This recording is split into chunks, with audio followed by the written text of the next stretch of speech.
Première histoire que je vais vous raconter sera celle de quelqu'un que nous appellerons Lindsay. Lindsay nous dit que tout commence alors qu'elle est âgée de 6 ans. Sa sœur et elle ont été emmenées par leur maman voir un dentiste spécialisé pour les enfants. Un dentiste connu sous le nom du docteur Daniel, et son cabinet dentaire se trouvait chez lui dans une sorte de manoir. Lindsay nous explique que quand elle était jeune, elle faisait preuve d'énormément de timidité, mais une timidité qui pouvait parfois entraîner un mutisme, c'est-à-dire qu'elle n'arrivait pas à parler tellement elle était timide. Alors elle comptait énormément sur sa maman pour parler à sa place. Lindsay et sa sœur sont donc allées au cabinet du docteur Daniel. Elles attendaient tranquillement dans la salle d'attente et à un moment donné, le bon docteur, peut-être pas si bon que ça, est venu les chercher. La maman n'avait pas le droit d'accompagner ses filles. La raison, c'est que le docteur considérait que ça pouvait interférer dans son travail et il pensait que laisser les enfants seuls permettait de leur faire développer une certaine indépendance. La maman, elle, était plutôt en accord avec ça, donc elle a laissé ses deux filles entre les mains du docteur. Une fois dans une autre partie du cabinet dentaire, Lindsay a été séparée de sa sœur, se trouvant donc complètement seule. C'est quelque chose qui lui déplaisait énormément, sachant qu'elle était complètement apeurée, et cette situation n'a pas arrangé les choses. D'ailleurs, elle était si apeurée qu'elle s'est mise à pleurer. Et au bout de quelques larmes, le docteur s'est précipité sur notre amie et a posé la main sur le visage de Lindsay, couvrant ainsi sa bouche et son nez. Et de manière très agressive, le docteur l'a secouée et il lui a parlé violemment, lui disant qu'il fallait qu'elle arrête immédiatement de pleurer. Il a dit que ça pourrait effrayer les autres enfants et que si elle continuait, il se montrerait encore plus agressif. Étant petite, Lindsay ne comprenait pas, donc elle n'a pas réussi à s'arrêter de pleurer. Elle a été donc emmenée par le docteur dans une autre pièce et il a continué à parler d'une manière très agressive à la petite fille. Mais il a également eu un comportement physique violent à son égard. Il a posé la main sur son cou et l'a étranglé. C'est là que Judy, l'assistante du docteur, est entrée dans la pièce. On pourrait penser qu'elle allait être là comme une libératrice de la jeune enfant, mais absolument pas. Elle était complice du docteur. Elle a dit à Lindsay que si elle ne s'arrêtait pas de pleurer, elle lui mettrait une fessée si violente, si forte, qu'elle ne saurait même pas dire ce qui l'a frappée. Alors, notre jeune amie a essayé de se calmer, elle voulait éviter que la situation ne s'aggrave. Elle a réussi. On lui a donné une sorte de concoction, un jus qu'elle devait boire, probablement pour anesthésier sa bouche et que le docteur puisse intervenir. Et au bout de 5 minutes, le docteur est revenu et il a ensuite ramené Lindsay dans le cabinet là où il devait effectuer des opérations. Le docteur a travaillé sur les dents de la jeune fille. Lindsay essayait de rester aussi calme que possible, elle ne voulait pas revivre une situation qui l'avait déjà traumatisée. Elle essayait de rester stoïque, bien qu'intérieurement, elle était complètement terrifiée. Le rendez-vous s'est terminé et Lindsay, qui ne savait pas vraiment comment parler de ce genre de choses, a dit à sa maman que elle et sa sœur étaient terrifiées par le dentiste, par ce fameux docteur Daniel. Et la maman, elle, n'a pas vraiment considéré les paroles de ses filles. Pour elle, c'était simplement une peur entre guillemets banale du dentiste. Alors, elle n'a pas réellement vu le danger et elle n'a pas agi en conséquence. Elle a continué d'emmener ses filles pour des consultations auprès du docteur Daniel. Et chacune des visites était de pire en pire. À chaque fois, ce qui était une visite médicale se transformait en véritable séance de torture. À chaque fois, Lindsay et sa sœur devaient avoir de lourdes opérations dentaires. Le docteur restait très longtemps sur le travail dans la bouche des deux jeunes filles. Il leur retirait plusieurs dents. Parfois, sans anesthésier la bouche, donc la douleur devait être insurmontable pour deux jeunes filles. Normalement, un dentiste est censé utiliser des outils, là il y allait carrément au doigt. Il laissait Lindsay attendre pendant très longtemps, 45 minutes, 1 heure, avec, vous savez peut-être, le fameux écarteur de bouche qui garde la bouche ouverte, une position qui n'est absolument pas naturelle. Alors, Lindsay souffrait, et parfois le dentiste patientait ou ne faisait rien. Il mangeait même alors que Lindsay était là à souffrir sur le siège de la pièce où se passaient les opérations. Voyant que Lindsay commençait à se débattre pendant certaines des visites, il l'attachait au siège et avec l'écarteur, n'étant pas une situation naturelle, Lindsay se mettait à énormément baver sans qu'elle puisse s'essuyer. Et le dentiste, mécontent, pour la punir, la laissait attendre encore plus longtemps. Naturellement, le dentiste était toujours aussi violent, que ce soit physique ou verbalement. Il disait de Lindsay qu'elle était un gros bébé, qu'elle devait arrêter de crier, qu'elle allait faire peur aux autres enfants. Et ces opérations avaient des conséquences par la suite. Elle avait des bleus, elle avait des problèmes dans la bouche, des aftes, des inflammations qui l'empêchaient de parler, voire même de manger. Et en justification, le dentiste disait simplement à la maman de Lindsay qu'elle était une patiente compliquée, qu'elle ne se laissait pas faire, ce qui expliquait pourquoi il y avait autant de dommages dans la bouche de la jeune fille bien qu'elle allait chez le dentiste. Et en plus de ça, ça encourageait donc la maman à ramener Lindsay chez ce docteur. Donc finalement, Lindsay se trouvait dans un cercle vicieux. Elle subissait des traumatismes qui faisaient qu'elle revenait chez le docteur, là où elle resubissait des traumatismes, et ainsi de suite. Lindsay vivait donc un véritable enfer, mais à un moment donné, elle a atteint la lumière qui se trouvait au bout de ce tunnel bien sombre et douloureux. Elle est allée voir un autre dentiste. Pour quelle raison? On l'ignore. Peut-être qu'elle avait passé l'âge d'aller voir un dentiste spécialisé pour les enfants. Et d'abord, elle était en grande appréhension de consulter ce nouveau médecin. Elle n'avait vécu pour le moment que l'enfer avec un dentiste, donc pourquoi en serait-il autrement? Et elle s'est rendue compte avec ce nouveau médecin que pas du tout, que ça pouvait très bien se passer. Ce fameux nouveau médecin a consulté, juste pour voir l'historique de sa patiente, le dossier médical concernant la bouche de Lindsay. Et il a été très surpris, car il y a des opérations qui ont été réalisées sur Lindsay qui n'étaient absolument pas nécessaires, c'est-à-dire qu'on lui a par exemple retiré des dents alors qu'elle n'en avait pas besoin. Lindsay est donc passée à autre chose pendant quelques temps, et à un moment donné, alors qu'elle discutait avec un ami, elle avait une conversation sur les peurs d'enfance, et tout de suite ce qui lui est venu en tête, c'est la peur qu'elle avait d'aller chez le dentiste, et ça lui a ravivé tous les douloureux souvenirs des moments qu'elle avait vécus au sein du cabinet du docteur Daniel. Alors, assez curieuse, elle s'est dit qu'elle allait faire une petite recherche sur internet afin de savoir ce que cet homme devenait. Et elle a été très surprise des résultats. Déjà, elle s'est rendue compte que le cabinet du docteur avait fermé, ce qui est une très bonne chose. De plus, il y avait énormément d'avis sur le cabinet qui étaient extrêmement négatifs. Des avis d'anciens patients qui relataient des mêmes événements qu'avait pu vivre Lindsay. Lindsay n'était pas la seule victime du sadisme du docteur Daniel. Autre point, ce fameux docteur était un arnaqueur. Alors, il était bel et bien un docteur, dentiste, oui. Mais ce qu'il faisait en fait, c'est qu'il réalisait des opérations qui n'avaient pas lieu d'être pour pouvoir gagner de l'argent sur les assurances des patients. Pour vous expliquer plus simplement par rapport à nous en France, certaines opérations peuvent être prises en charge par la sécurité sociale. Et bien c'est comme si ce docteur faisait des opérations inutiles pour avoir de l'argent de la part de cet organisme. Pourquoi a-t-il arrêté finalement de pratiquer sa médecine? Ça, on l'ignore. Est-ce qu'il a été démasqué ou dénoncé? Ça, c'est le mystère de cette histoire. Autre détail, par rapport aux souvenirs de Lindsay, elle pense qu'en fait le médecin, à chaque fois, interdisait les enfants de pleurer ou de crier pour que les parents ne rentrent pas dans la salle d'opération et se rendent compte de ce qui était en train de se passer. Quoi qu'il en soit, on ne peut être curieux que Lindsay ait pu finalement passer à autre chose, qu'elle ait trouvé des médecins qui soient compétents et bienveillant, et que le fameux docteur Daniel, lui, ait arrêté de livrer des enfants à son sadisme. Dans cette nouvelle histoire, je vais vous présenter le témoignage de quelqu'un que nous appellerons Stella, une histoire qui l'a énormément marquée. Stella nous explique qu'elle réalise des études dans une ville, petite ville de l'Utah aux États-Unis, qui n'est pas la ville où elle a grandi. Elle nous explique, pour contextualiser un peu, que sa famille est une famille qui ne roule pas sur l'or, loin de là. Alors, sachant que vers la fin de son adolescence, elle a eu des problèmes de santé, eh bien ça a fait que beaucoup d'argent de la famille de Stella est parti dans la résolution de ces problèmes de santé.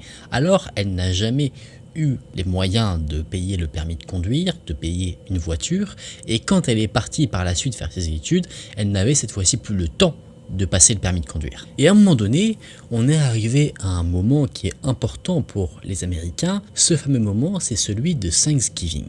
Stella voulait rentrer chez elle.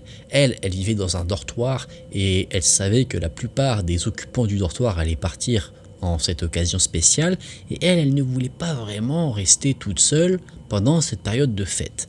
Alors, bien qu'elle ne pouvait pas aller d'elle-même avec son véhicule dans sa famille, elle s'est dit qu'elle allait passer par une solution qui était plus économique. Cette solution, c'était un bus. Alors, elle s'est renseignée, elle a contacté son grand-père et son grand-père a dit qu'il était complètement d'accord pour aller chercher Stella à l'arrêt de bus. Donc Stella a réservé son billet de bus, elle a demandé à sa colocataire qui vivait non loin de Salt Lake City, là où Stella devait prendre son bus, et elle était d'accord pour l'emmener avec sa voiture jusqu'à l'arrêt de bus. Le bus partait aux alentours des minuit. Alors vers 20h, les deux amis ont pris la voiture et le trajet s'est bien passé. Stella a été déposée comme convenu à l'arrêt de bus, elle est arrivée bien en avance, elle avait 1h30 de temps à tuer et elle a eu du mal à gérer ses bagages. Elle avait un sac, gros sac qu'elle comptait mettre dans la soute du bus, je ne sais pas si on appelle ça comme ça, mais en tout cas dans le coffre qui est sous le bus. Elle avait un sac qui servait de bagage à main. Elle avait pris un oreiller, un petit plaid pour dormir dans le bus, sachant qu'elle allait rouler de nuit. Elle qui est étudiante en art numérique, elle a travaillé sur sa tablette graphique afin de passer le temps et est venu ensuite le temps pour elle de prendre le bus quand il est arrivé. Elle a donc mis son gros bagage dans la soute, ensuite elle est allée voir le contrôleur pour lui donner son ticket et le contrôleur, après avoir vérifié que le ticket était réglementaire, lui a dit « Je t'aime ». Stella, sur le moment, n'est pas sûre d'avoir bien compris. Ça semblait assez surprenant, sachant qu'elle ne connaissait pas cet individu qui lui dit « je t'aime ». En fait, elle a bien entendu ce qu'il a dit, mais c'est tellement surprenant qu'elle a des doutes. Donc elle décide de faire comme si elle n'avait rien entendu, elle fait un sourire poli au contrôleur et elle monte à l'intérieur du bus. Déjà quasiment tout le monde était installé, donc Stella a trouvé une place qui était libre, qui lui convenait, elle a posé son oreiller et son plaid sur le siège, et ensuite, petite de taille, elle a eu du mal à poser son sac à dos sur le compartiment au-dessus du siège. Elle n'y arrivait pas et aucun des autres passagers ne semblait vouloir se dévouer pour l'aider. Et c'est là qu'elle a senti un frottement au niveau de ses fesses. Elle a eu ce réflexe de regarder derrière elle et elle a vu que c'était le fameux contrôleur qui lui avait dit « je t'aime » qui en fait l'aidait à placer son sac dans le compartiment supérieur. Mais lui aurait pu y arriver en quelques secondes, il était plus grand qu'elle. Mais c'est comme s'il faisait exprès de prendre du temps derrière Stella pour clairement se frotter à elle. Stella, elle est bloquée, donc elle est obligée de subir cette situation. Et une fois que le contrôleur a passé le sac, Stella, gênée mais ne voulant pas créer de drame, sourit poliment, dit merci et essaye de se diriger vers son siège, mais elle est encore une fois bloquée. Et c'est là qu'elle se rend compte que le contrôleur rapproche son visage du sien, les yeux fermés. Stella comprend tout de suite que cet homme cherche à l'embrasser. Tant bien que mal, elle arrive à se faufiler et à s'asseoir sur le siège, à éviter cette situation extrêmement déconcertante. L'homme, lui, voyant que son entreprise a échoué, repart promptement et le trajet ensuite se passe extrêmement mal à l'aise. Elle arrive à destination, elle n'a pas dormi du trajet comme elle avait prévu de le faire parce qu'elle avait peur en fait que le contrôleur profite du sommeil de Stella pour faire on ne sait quoi. Une fois arrivée sur place, elle a retrouvé son grand-père qui l'a ramenée à la maison. Et le grand-père avec qui Stella était très proche a remarqué que pendant la durée de Thanksgiving, Stella semblait différente de d'habitude. Elle semblait mal à l'aise, comme si elle appréhendait quelque chose.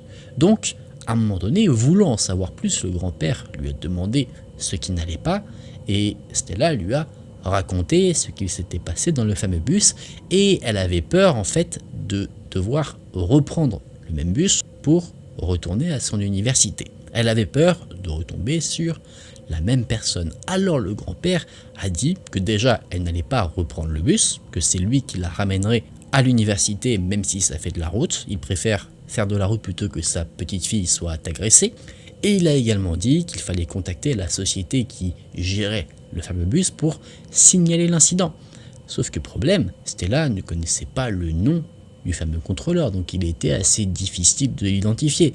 Quoi qu'il en soit, elle a contacté le service de gestion du bus pour dire qu'il y avait un homme qui avait eu un comportement extrêmement déplacé, mais elle n'a jamais eu de nouvelles du suivi de cette affaire. C'est quelque chose qui a marqué Stella, on peut le comprendre, je pense complètement, et même 2 ans plus tard, elle paye encore les frais de ce traumatisme. Il est impossible pour elle de remonter dans le même type de bus qu'elle a pris cette fameuse nuit. Elle espère au fond d'elle que si jamais cet individu a eu le même comportement totalement déplacé envers une autre jeune femme, que cette jeune femme a réussi à contacter le service de gestion du bus pour communiquer le nom de cette personne et qu'elle puisse être licenciée. Dans cette 3e histoire, je vais vous présenter ce que nous a partagé Célia. Célia nous dit qu'elle était sortie prendre un verre avec des amis. Le lendemain, elle devait aller à l'université, donc elle n'avait pas prévu de s'éterniser, elle comptait partir vers minuit. Et elle nous dit que son petit ami devait venir la chercher pour la raccompagner chez elle. Il devait venir la chercher à pied, mais pour vous expliquer en fait les choses, c'est que Célia a peur de rentrer chez elle quand il est un peu tard, parce qu'elle vit dans un quartier qui selon elle n'est pas vraiment bien fréquenté. Donc ça lui fait peur et elle vit très proche de chez son petit ami. Alors lui, ça ne le dérange pas de faire l'aller-retour pour accompagner celle qu'il aime. Célia a mis un peu de temps, plus de temps que prévu pour sortir du fameux bar où elle était, alors il y avait nettement moins de transport disponible. Célia et son petit ami devaient attendre qu'un bus de nuit passe les récupérer. Le couple prend un bus de nuit et ils se rendent compte qu'en réalité ce bus de nuit ne dépose pas le couple à leur destination. En fait, ils doivent prendre un second bus de nuit. Donc le couple descend à un moment donné, ils patientent et ils se rendent compte que le prochain bus doit arriver d'ici une vingtaine de minutes. Le petit ami ne veut pas vraiment attendre ce bus, donc il arrive à convaincre Célia de finir la route à pied. Le couple se met donc en marche, ils ont croisé des gens qui semblaient soit sous l'emprise de substances, soit complètement ivres, en tout cas rien qui ne laissait présager d'un danger. Mais à un moment donné, Célia a eu comme un mauvais pressentiment. Elle sentait que quelque chose n'allait pas, donc elle a demandé à son petit ami de changer de trottoir avec elle. Et elle a eu raison, parce qu'il y avait en fait un peu caché un homme qui ne semblait pas vraiment de bon augure. En voyant que le couple traversait, l'homme a crié, il a essayé d'interpeller Célia et son petit ami, mais il criait juste, il ne disait rien qui montrait quelles étaient ses intentions. Il commençait à se diriger vers Célia et son petit ami. Célia, qui ne voulait pas confronter cet homme, a dit à son petit ami en murmurant de courir, et le couple s'est donc mis à courir pour sa vie. Expression pour dire qu'ils ont couru très vite, jusqu'au moment où ils se sont retrouvés dans la rue où il y avait l'immeuble où vivait Célia. Un immeuble qui a 2 entrées, qui mène sur 2 rues différentes, et généralement Célia, elle doit ouvrir 3 portes pour rentrer chez elle. Elle a une des portes d'entrée, une porte d'un sas qui mène sur un patio, et ensuite la porte de son appartement. Une fois dans la rue, le couple s'est caché histoire d'analyser la situation. Tout semblait tranquille, alors Célia a sorti ses clés pour rentrer à la maison. Le couple se trouvait au niveau de l'entrée que Célia n'utilisait pas habituellement. Elle avait pour habitude de rentrer de l'autre côté, car c'est là qu'il y avait une sortie de métro qu'elle prenait habituellement, mais là le métro n'était plus en service, et en plus de ça, l'autre porte menait plus rapidement à son appartement. Et alors qu'elle est en train d'ouvrir la porte, Célia constate que son petit ami commence à s'agiter. Il panique, et dès que Célia a déverrouillé le loquet, son petit ami l'a poussé à l'intérieur rapidement et il a refermé la porte ensuite très vite. Célia ne comprenait pas ce qu'il se passait, et son petit ami lui a dit qu'en fait l'homme qu'ils avaient croisé était en train d'arriver, de foncer sur eux en courant à toute vitesse. Ce qui explique la panique du copain de Célia. Célia nous dit clairement que si elle avait pris son entrée habituelle, le gars les aurait rattrapés. Après cette fameuse nuit, Célia a passé 2 semaines chez son petit ami. Elle avait trop peur de rester seule chez elle, sachant que l'homme l'a vue rentrer dans l'immeuble. Pendant 6 mois, elle a arrêté de sortir boire un verre, d'aller en boîte à cause de cet événement. Et ce qui hante encore les pensées de Célia aujourd'hui, c'est que si cet individu a suivi le couple jusqu'à l'immeuble où Célia vit, c'est qu'il avait des intentions à leur égard. Mais lesquelles? Ça, on l'ignore. Quoique, on peut avoir une théorie. En tout cas, Célia en a une. Célia a appris que 2 semaines après cette fameuse nuit, une jeune fille qui vivait à quelques rues plus loin que là où Célia vit elle-même a été agressée. Elle a été abusée intimement devant son immeuble. Est-ce que c'était la même personne qui avait suivi Célia et son copain, ou est-ce que c'était quelqu'un de complètement différent? Ça, on l'ignore, ça pourrait être simplement une coïncidence, mais il est possible que ce soit le sort que cet individu qui courait après le couple voulait laisser à Célia. On ne peut que se satisfaire que Célia ou son petit ami n'ait rien eu, et si c'est bien l'homme qui est responsable de l'autre agression, prions pour qu'il ait été mis hors d'état de nuire. Dans cette histoire, je vais vous présenter ce qu'a partagé quelqu'un que nous appellerons Daniel. Nous sommes dans les années 90. Daniel était âgé d'environ 7 ans, il était enfant, et à ce moment-là, nous sommes en été. Et à l'occasion des vacances, Daniel et sa famille sont partis à la mer. Ils ont loué une maison située non loin du bord de plage. Pour ne pas dire qu'ils avaient accès à la plage quasiment directement, ce qui est plutôt bien quand on a envie de se baigner rapidement. Et c'est mon cas aujourd'hui, je vous le dis gentiment. Un jour, alors qu'il ne faisait pas très beau, Daniel lui avait envie de jouer sur la plage, mais sa maman lui a dit que non, sachant qu'il était censé pleuvoir sous peu. Mais Daniel a décidé d'en faire un peu qu'à sa tête. Il a profité que sa maman s'absente un petit peu pour sortir sur la plage, jouer et se promener, sauf qu'à un moment donné, il a perdu le chemin de la maison.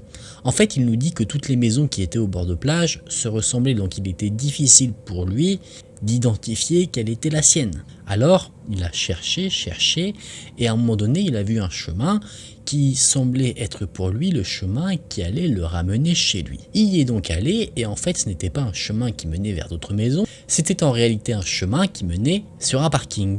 Et sur ce parking, il n'y avait qu'un véhicule. Ce n'est pas surprenant, il allait pleuvoir, donc personne n'avait envie d'aller à la plage à ce moment-là. D'ailleurs, quelques gouttes commençaient à tomber, et Daniel a vu que ce véhicule, qui était une camionnette assez sale, était occupé par 2 personnes.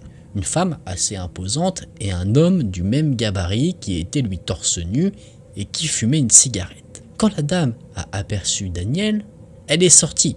Et elle lui a parlé d'une manière extrêmement amicale, peut-être un peu trop. Elle a commencé à saluer Daniel, à lui poser des petites questions, s'il était perdu. Daniel, lui, bien qu'il savait qu'il ne devait pas parler à des personnes inconnues, n'a pas vu le mal ici. Lui n'avait jamais rencontré d'adultes mal intentionnés, des adultes à qui il ne devait pas faire confiance, donc il s'est dit pourquoi ces personnes-là dérogeraient à la règle. Alors, il répond à la dame, il dit qu'il a 7 ans et qu'il cherche sa maman, qu'il cherche à rentrer à la maison. Et la dame lui a dit qu'elle avait des enfants qui avaient à peu près le même âge, avec qui Daniel pourrait jouer, qu'elle avait plein de films qui pouvaient être regardés, des films pour enfants, qu'il y avait même une console de jeu à la maison, donc Daniel est assez excité et lui il est plutôt partant pour aller jouer avec les enfants de cette dame. La seule chose qui l'effraie dans tout cela, c'est l'homme qui est au volant, qui lui regarde notre jeune ami avec un regard plutôt menaçant. Quoi qu'il en soit, la dame propose à Daniel de dormir chez elle. Elle dit que Daniel pourra jouer avec ses enfants, qu'ils pourront regarder un film, elle dit qu'elle a plein de céréales que Daniel pourra manger le lendemain et qu'ensuite sa maman pourra venir le chercher. Daniel lui dit qu'il est ok, mais qu'il doit d'abord demander à sa maman. Et la dame répond que ce n'est pas nécessaire. Je pense que vous voyez vers quoi cette histoire se dirige. En plus de ça, la pluie commence à tomber de plus en plus fortement. Avant, il y avait des petites gouttes et là, on commence à parler de réelles averses. Donc la dame dit « Rentre vite dans la voiture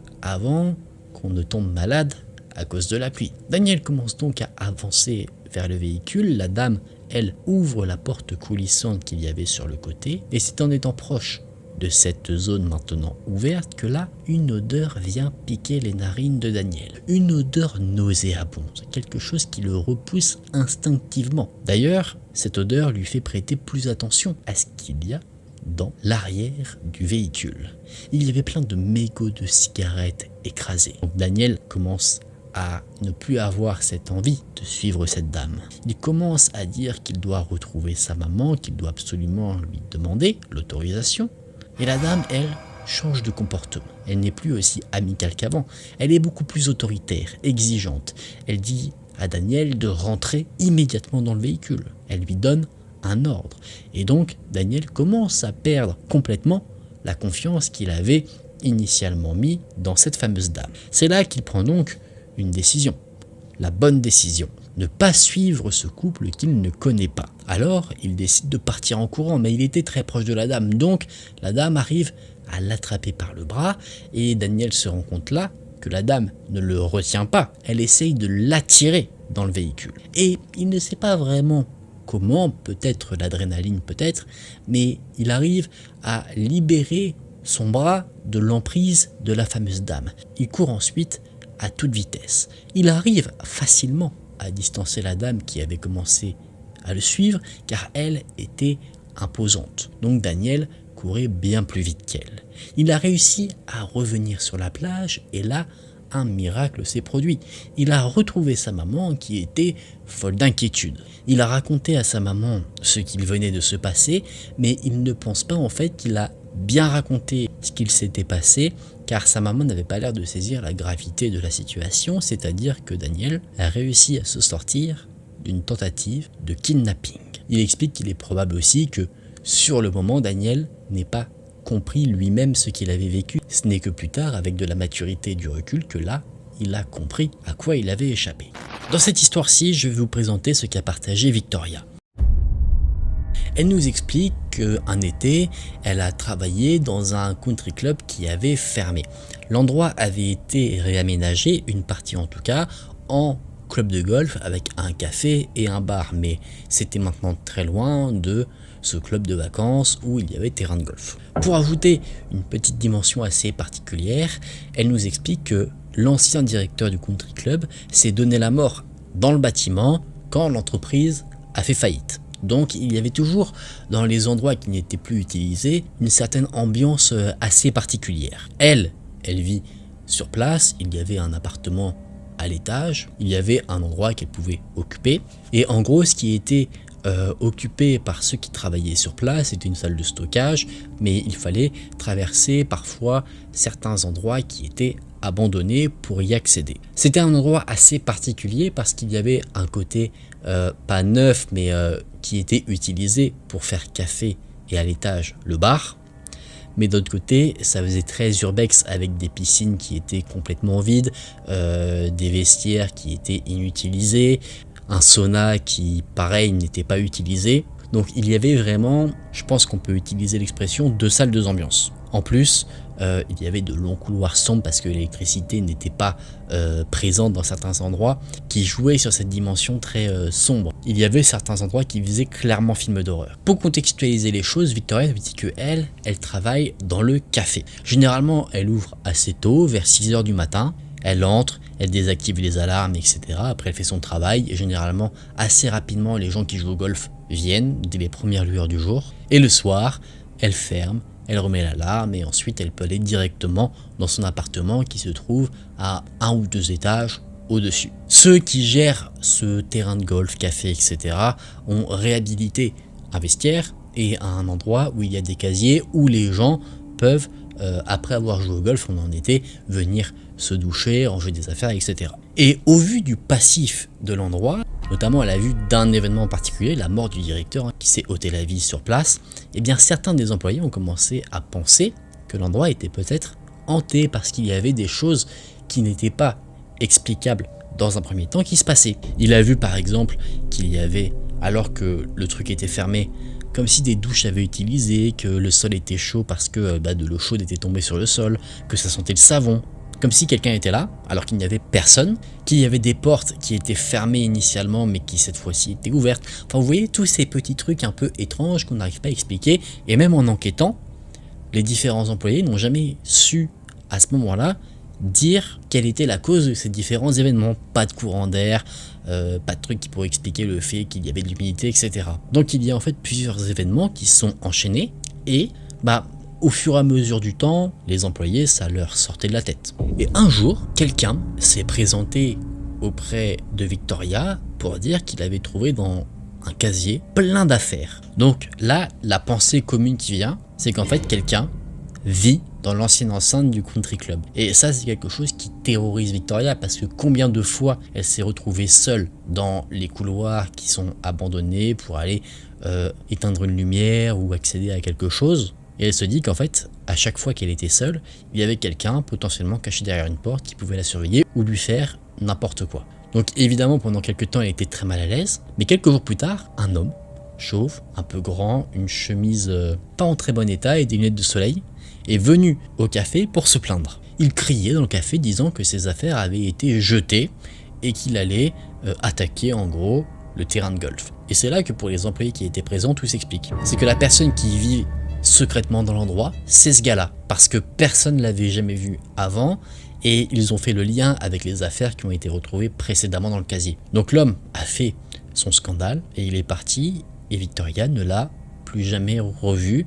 La police n'a pas été contactée et elle ne sait rien en fait sur cet individu. Est-ce que c'était un sans-abri ou quelqu'un qui laissait des affaires là? Elle n'en a absolument aucune idée.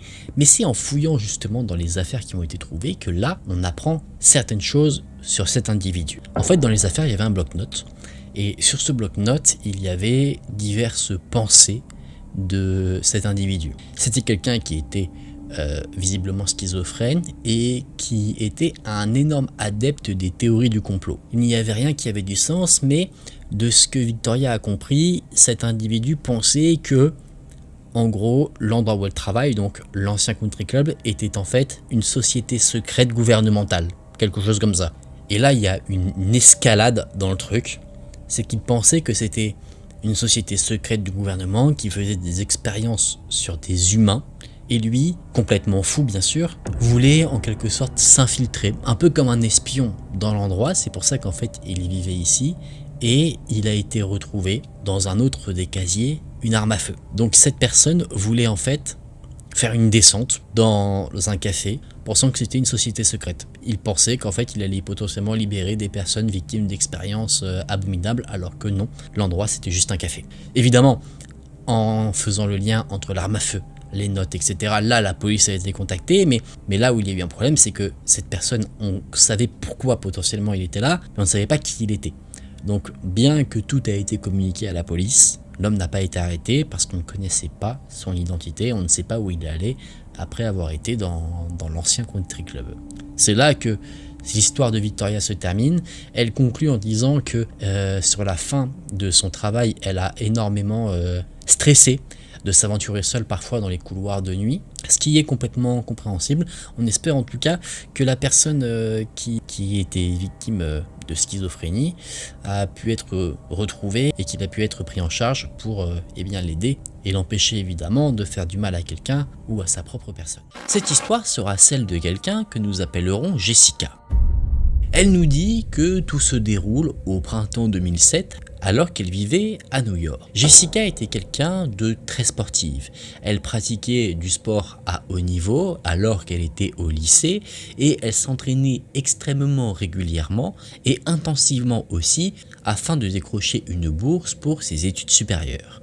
Elle donnait tout, que ce soit en sport mais également pendant les cours. C'était le genre de personne à se lever plus tôt pour s'entraîner avant l'école et à rentrer plus tard à la maison pour s'entraîner après les cours. Mais malgré tout ce qu'elle pouvait faire, Jessica rencontrait quelques lacunes, notamment dans un domaine, celui des mathématiques. Après avoir discuté avec sa mère, sa maman lui a proposé de prendre un tuteur, un professeur particulier, afin de pallier ces fameuses lacunes en mathématiques. En plus de ça, bonne nouvelle, un des amis de la maman de Jessica était professeur de mathématiques, alors tout semblait se dérouler selon le cours de l'eau. Donc, Jessica, 3 fois par semaine, travaillait avec ce fameux professeur particulier en mathématiques afin de pas rattraper son niveau, mais de prendre plus de temps pour comprendre les choses. Et il se trouve que ce professeur particulier avait d'autres étudiants, dont un du nom de Alex.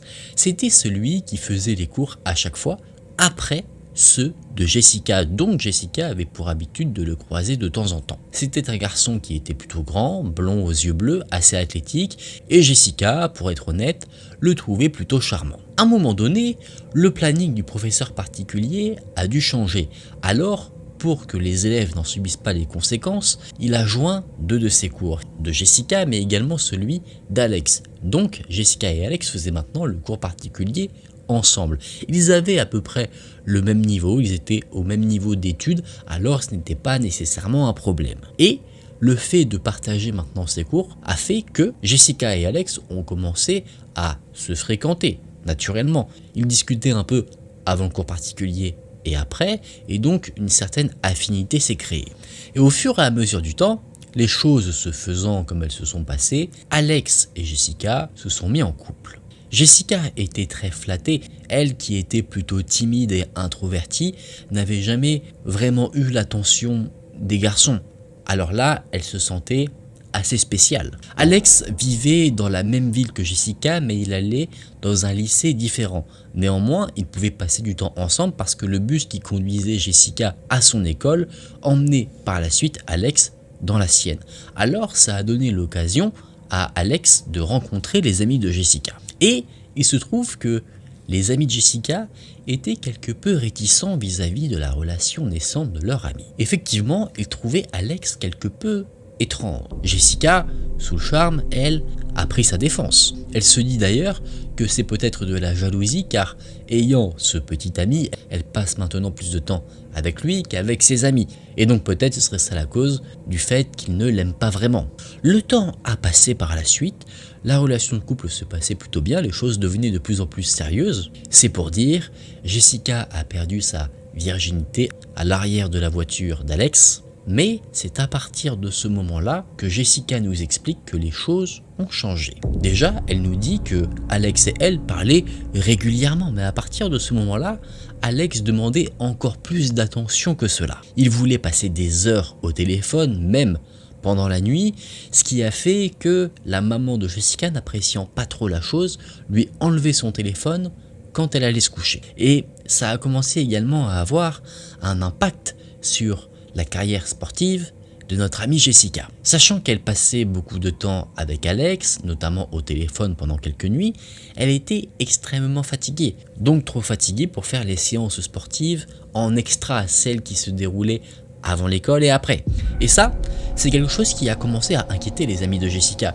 Eux, ils savaient à quel point c'était important pour elle d'obtenir une bourse sportive, alors à un moment donné, ils l'ont pris entre quatre yeux et ils lui ont dit que la relation qu'elle entretenait avec Alex n'était pas du tout saine, qu'elle ne devait pas mettre ses passions à l'écart pour lui. En plus de ça, elle était de plus en plus isolée, donc comprenant que la relation est plutôt toxique, Jessica se dit qu'il faudrait peut-être mettre un terme à cette relation amoureuse. Elle se pose donc des questions et c'est au moment où les candidatures pour les universités sont arrivées que là, Jessica s'est rendue compte de la malsainité de la relation. Elle voulait aller dans une université, l'université de Brown, et au vu des résultats scolaires d'Alex, lui ne pourrait jamais y aller. Son dossier ne serait jamais accepté. Et quand Jessica en a parlé avec lui, Alex a complètement paniqué. Il a fait une crise de nerfs pour la convaincre de ne pas y aller. Il lui disait non, viens, on ira à cette université-là, l'université de l'Illinois, comme ça on pourrait être ensemble. Sauf que pour Jessica, c'était très important d'aller dans l'université qu'elle avait choisie. Et c'est à la suite donc de cette dispute que Jessica a compris qu'il était temps pour elle et Alex d'en finir. Un beau jour, elle décide donc de dire à Alex qu'elle le quitte. Elle pensait que l'histoire allait s'arrêter là et qu'elle allait reprendre le cours de sa vie normalement, mais ça n'a pas été le cas. Déjà, elle continuait de voir Alex. Rappelez-vous, il prenait le même bus qu'elle, donc déjà de ce côté-là, pour mettre de la distance, ça n'aidait pas. Et les choses ne se sont pas améliorées. Parfois, quand elle allait dans le bus et qu'elle passait à côté de camarades de classe Alex, elle se faisait siffler, elle se faisait insulter, de traîner. Et elle a appris en fait qu'Alex avait divulgué une rumeur à son propos. Il racontait à qui voulait l'entendre qu'en réalité la raison de la rupture était parce que Jessica l'avait trompé avec pléthore de prétendants. Ce qui était évidemment faux. Jessica, qui connaissait la vérité, a donc décidé d'ignorer toute cette situation, mais malheureusement, cette situation-là l'a suivie jusqu'à chez elle. Elle commençait à recevoir des messages sur Facebook de personnes qui étaient dans l'école d'Alex qui l'insultaient ou qui lui faisaient carrément des propositions indécentes. Ça a duré pendant des mois, et pendant que ces mois s'écoulaient, les messages étaient de plus en plus violents. On lui proposait des relations intimes, et dans les pires des cas, on lui disait carrément qu'on allait abuser d'elle. Ça a commencé à prendre le pas psychologiquement sur notre amie. Alors elle s'est dit qu'elle allait peut-être supprimer son profil Facebook pour pouvoir passer à autre chose. Mais du côté d'Alex, ça a aussi bougé. Lui n'arrêtait pas d'appeler Jessica, il essayait de tout faire pour la reconquérir, il lui disait qu'il l'aimait. C'est quelque chose qui agaçait énormément Jessica, elle l'a bloqué plusieurs fois, mais à chaque fois il arrivait à revenir lui parler en prenant d'autres numéros de téléphone. Et un jour, Jessica avait une compétition sportive. C'était une compétition qui allait désigner, en gros, le champion en titre ou la championne en titre. Jessica avait été invaincue jusqu'à présent, elle était favorite pour avoir le titre, sauf qu'à cette fameuse compétition, Alex est venue. Et ça a tellement choqué Jessica que ça a impacté ses performances sportives et elle a perdu. Ce qui a été bien évidemment dramatique pour elle, vous vous en doutez. Elle était furieuse contre lui, mais elle avait également le cœur brisé suite à la défaite. Et donc, l'appel d'Alex qui a suivi, Jessica là a décroché pour clairement lui reprocher tout ce qu'il s'était passé. À la fin de l'appel, elle lui a bien dit de ne plus jamais tenter de la recontacter. Et là encore une fois, les choses se sont dégradées. Alex, initialement, quand il contactait Jessica, essayait de la reconquérir par des mots d'amour, mais après cet appel fatidique, il a commencé à la menacer. Il essayait d'appâter Jessica en lui disant qu'il avait quelque chose d'important à lui dire, et quand elle répondait au téléphone, Alex disait à notre ami qu'il comptait la tuer, qu'il allait venir chez elle quand ses parents seraient absents, avec du ruban adhésif, un couteau pour lui faire du mal et en finir. Bien sûr, Jessica était sous le choc suite à ses propos, ça l'a terrifiée. Elle en a pleuré et Alex disait que si jamais il n'arrivait pas à l'atteindre chez elle, il la piégerait quand elle se rendrait à l'école. Il a même dit que jamais on ne retrouverait son corps et que si on le retrouvait, on ne pourrait pas la reconnaître car il comptait la mettre dans un état déplorable. Jessica était horrifiée, mais elle est quand même restée lucide. Elle a pris une excellente décision. Elle a enregistré les propos d'Alex. Et une fois qu'elle en avait assez, elle a raccroché son appel téléphonique. Le lendemain matin, Jessica s'est rendue auprès de certains services de son école pour faire écouter les enregistrements d'Alex et de ses menaces. Tout de suite, les services ont appelé la maman de Jessica. Sa maman est venue tout de suite, on lui a fait écouter les enregistrements et Jessica se sentait évidemment, à tort, profondément honteuse. Comme si c'était elle qui avait lancé toute cette chose absolument horrible. Les propos d'Alex étaient si violents que la police a été contactée. Eux aussi ont écouté les fameux enregistrements audio et pour eux, il n'y avait qu'une chose à faire. Aller arrêter Alex directement. Alors, les officiers de police se sont rendus à son école pour lui mettre des menottes. Alex a été emmené.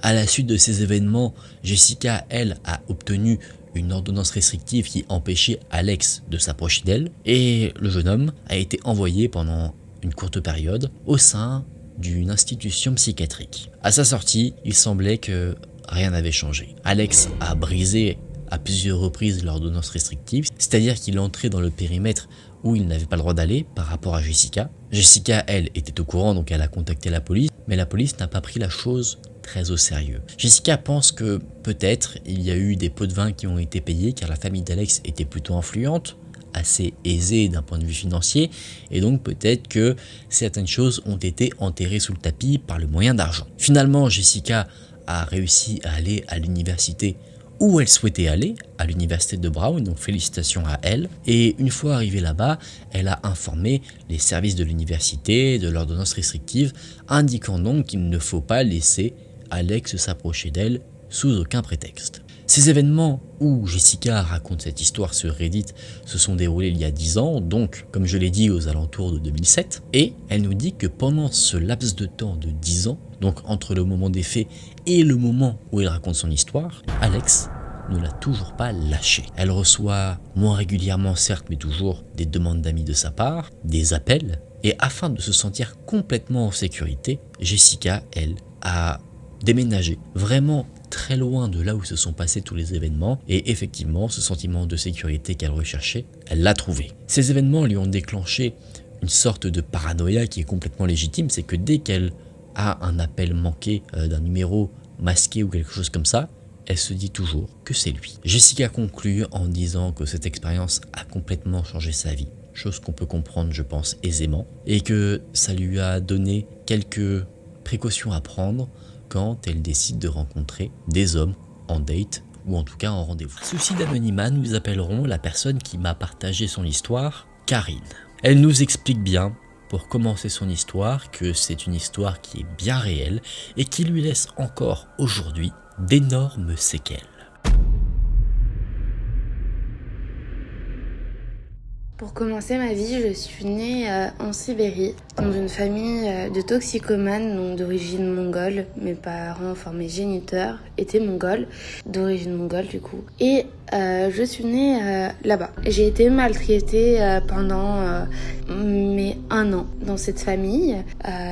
Et par la suite, ils m'ont mis littéralement dans un berceau et m'ont laissé dans le froid pendant des heures et des heures avant qu'on me retrouve du coup dehors en train de pleurer et à 2 doigts de mourir. Les flics russes sont arrivés après un signalement et j'ai été emmenée à l'hôpital d'urgence. Je suis restée 8-9 mois à l'hôpital car j'avais du coup une infection pulmonaire très grave ainsi qu'une malnutrition extrême. Par la suite, elle a été placée dans un orphelinat. On aurait pu penser qu'à ce moment-là, sa vie allait prendre un cours normal, mais ça n'a pas été le cas. Elle nous dit que l'orphelinat où elle était se trouvait au fin fond de la Russie et que la manière dont on s'occupait des enfants là-bas n'était pas la même que, par exemple, un orphelinat qui serait situé à Moscou. On était un peu destinés à faire telle et telle chose, soit être pour les agents secrets du KGB, soit des enfants pour les Jeux Olympiques, soit pour il y avait les enfants inutiles. Et moi, j'étais dirigée du coup dans la section du KGB et de l'armée russe. Et on avait du coup à peine 2-3 ans, 4 ans, à faire des exercices pour tout ça. On avait des régimes alimentaires différents, etc. On était tous séparés. Personnellement, moi, je sais de mon jeune âge à cette époque-là, j'ai retenu que 2 souvenirs. Je sais qu'on m'a forcé à faire le grand écart en appuyant sur les jambes. Je sais pas si tu vois, mais en appuyant de ouf sur les jambes pour faire le grand écart. Et j'étais enfermée de nombreuses fois dans des placards, justement pour que je ne sois pas claustrophobe. Du coup, souvent, j'étais enfermée dans des placards. Mais heureusement, il y a eu une lumière au bout de ce très sombre tunnel. Et cette lumière, ça a été l'adoption des parents de Karine, ses parents adoptifs, qui l'ont ramenée en France. Détail important dans la vie de notre amie Karine. Elle nous dit qu'elle est albinos. Alors pour ceux qui ne le savent pas, l'albinisme, c'est une mutation génétique et héréditaire. Et cette mutation, ça affecte la pigmentation de la peau et se caractérise par un déficit de production de mélanine. La mélanine, c'est un mot qui englobe plusieurs choses dans le corps humain, surtout des pigments, et c'est ça en fait qui est la cause de la coloration de la peau, des grains de beauté, des sourcils, des cheveux, tout ce qui concerne les couleurs. Donc, de par sa condition d'albinos, bien que dans sa propre famille tout se passait très bien, elle se sentait quand même assez différente des autres. Elle a sauté pas mal de classes et à ses 14 ans, sa maman l'a emmenée pour aller faire un diagnostic et on lui a diagnostiqué quelque chose. On lui a diagnostiqué un trouble de la personnalité antisociale, autrement appelé TPA, ou alors également appelé sociopathie. Alors, selon une définition très brève, Karine vous en parlera bien mieux que moi, les TPA, c'est un trouble de la personnalité qui se caractérise par une indifférence vis-à-vis des normes sociales qui nous sont communes à tous. Karine, elle explique qu'en gros, elle n'arrive pas à différencier ce qui est bien et mal pour elle. Donc, les parents de Karine, les parents adoptifs, ont fait très attention avec les TPA de notre chère amie. Ils lui ont donné une éducation afin qu'elle ne fasse pas de bêtises et qu'elle vive une vie des plus heureuses. Karine a eu une vie en soi plutôt normale.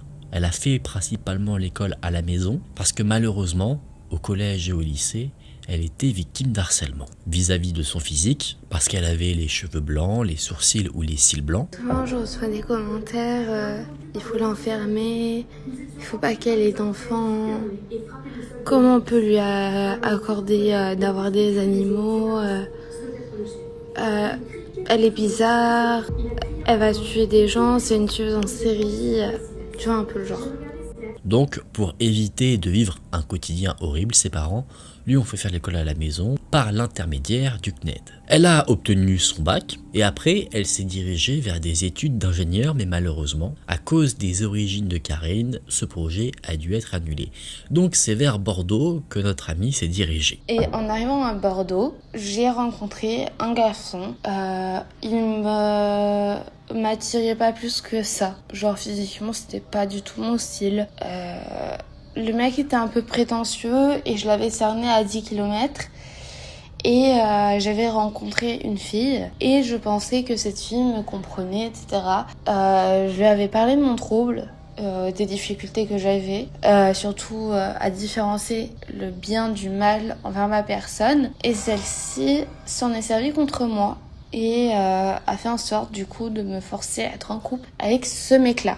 Un jeune homme que nous appellerons pour les besoins de l'histoire Jonathan. Donc, je tiens à rappeler quelque chose de nouveau. Karine ne sait pas faire la différence entre ce qui est bien ou mal pour elle. Et c'est en ce sens-là qu'elle a été manipulée par celle qu'elle prétendait être son amie pour se mettre en couple avec le fameux Jonathan. Cette fausse amie donc a aussi poussé Karine à inviter le fameux Jonathan à son anniversaire. Donc elle l'a invité à cette fameuse soirée qui devait être une soirée d'anniversaire des plus classiques. Karine avait d'ailleurs tout préparé, elle avait prévu que chacun participe un petit peu à quelque chose et que tout le monde dorme à la maison. Mais pendant cette soirée, Karine ne sait pas ce qu'il s'est passé, mais elle est persuadée qu'elle a été droguée. Et elle en a eu la preuve un peu après. En me réveillant, je sais pas ce qui s'était passé, sachant que moi j'ai eu très peu de rapports sexuels de ma vie. Il s'est passé que en me réveillant, j'étais nue dans mon lit et que on avait genre les filles, on avait cette sensation après avoir fait quelque chose avec quelqu'un. On a une sensation, et puis j'avais cette sensation. Je comprends pas pourquoi, je me pose pas trop de questions sur le moment, je me dis rien. Et je l'ai littéralement parlé à cette personne en disant « Qu'est-ce qui s'est passé hier soir ?» Je n'ai aucun souvenir. Et elle m'a dit, tu allais très bien, etc. Tu étais pas mal alcoolisée. T'as souhaité coucher avec lui, t'étais hyper excitée et tout. Mais il faut savoir que c'était un mensonge. On était de toutes pièces. Et j'étais pas au courant. Et du coup, je me suis dit, c'est quand même bizarre parce que j'étais pas attirée par cette personne. Alors, Karine étant la fille de médecin, part directement dans un laboratoire afin de faire analyser son sang. Et c'est là qu'elle a appris quelque chose qui explique tout. J'ai fait une prise de sang, c'était vraiment la limite pour voir dans le sang. Et il y avait bel et bien du GHB dans mon sang. Et du coup, je savais que j'avais été droguée et violée au passage.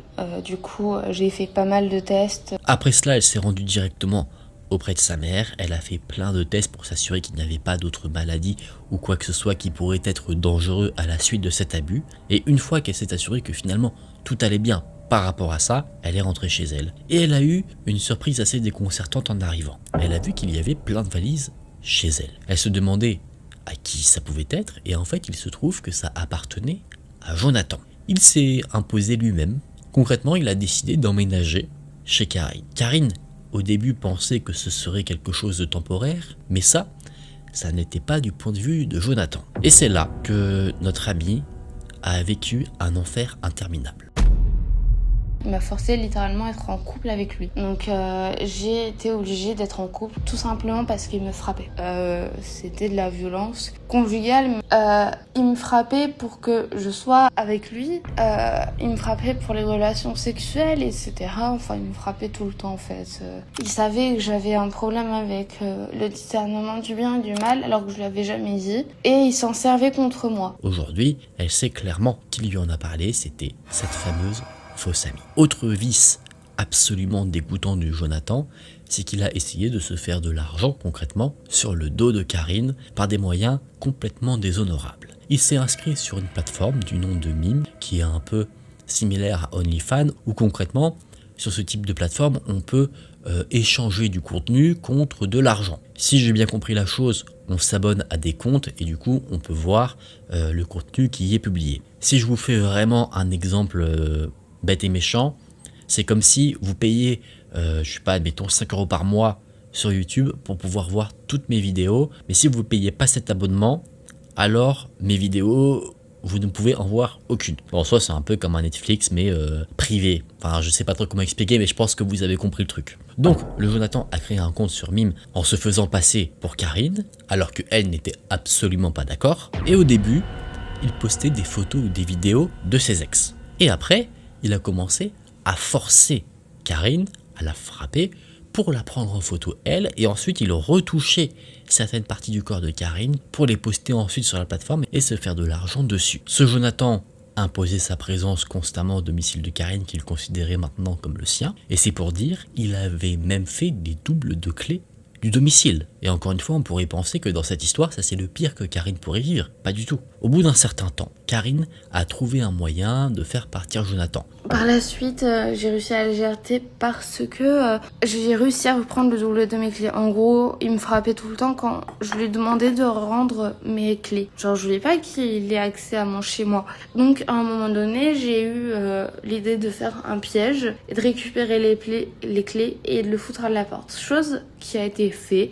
Non sans mal, bien évidemment, à la suite de nombreux coups, mais quoi qu'il en soit, à ce moment-là, lui ne pouvait plus rentrer, donc elle pouvait trouver un moment de tranquillité, mais un moment de tranquillité qui allait être bien temporaire. Ça a duré plusieurs mois, Karine a commencé à refaire sa vie, elle a rencontré quelqu'un d'autre qui semblait bien pour elle, qu'elle considérait, mais elle avait encore beaucoup de mal-être.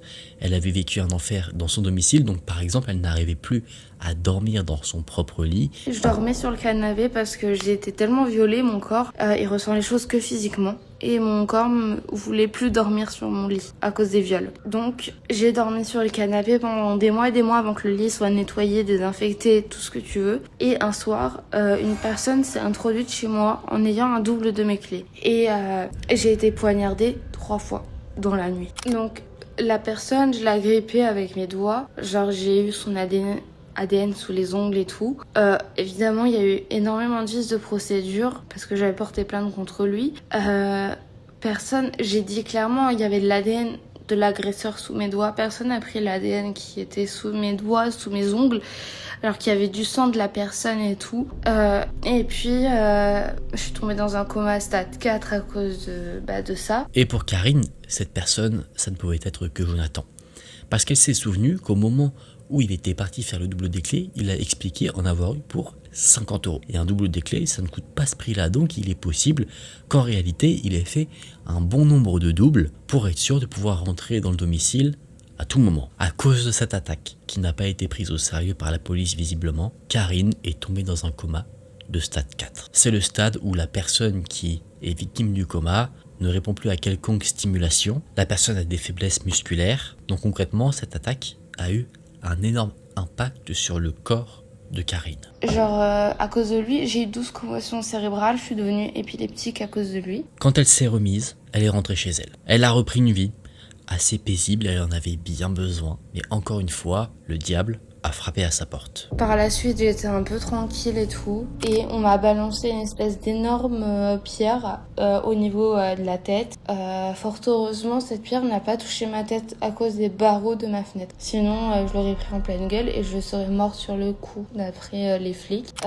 Par la suite, j'ai reçu d'autres cailloux, etc.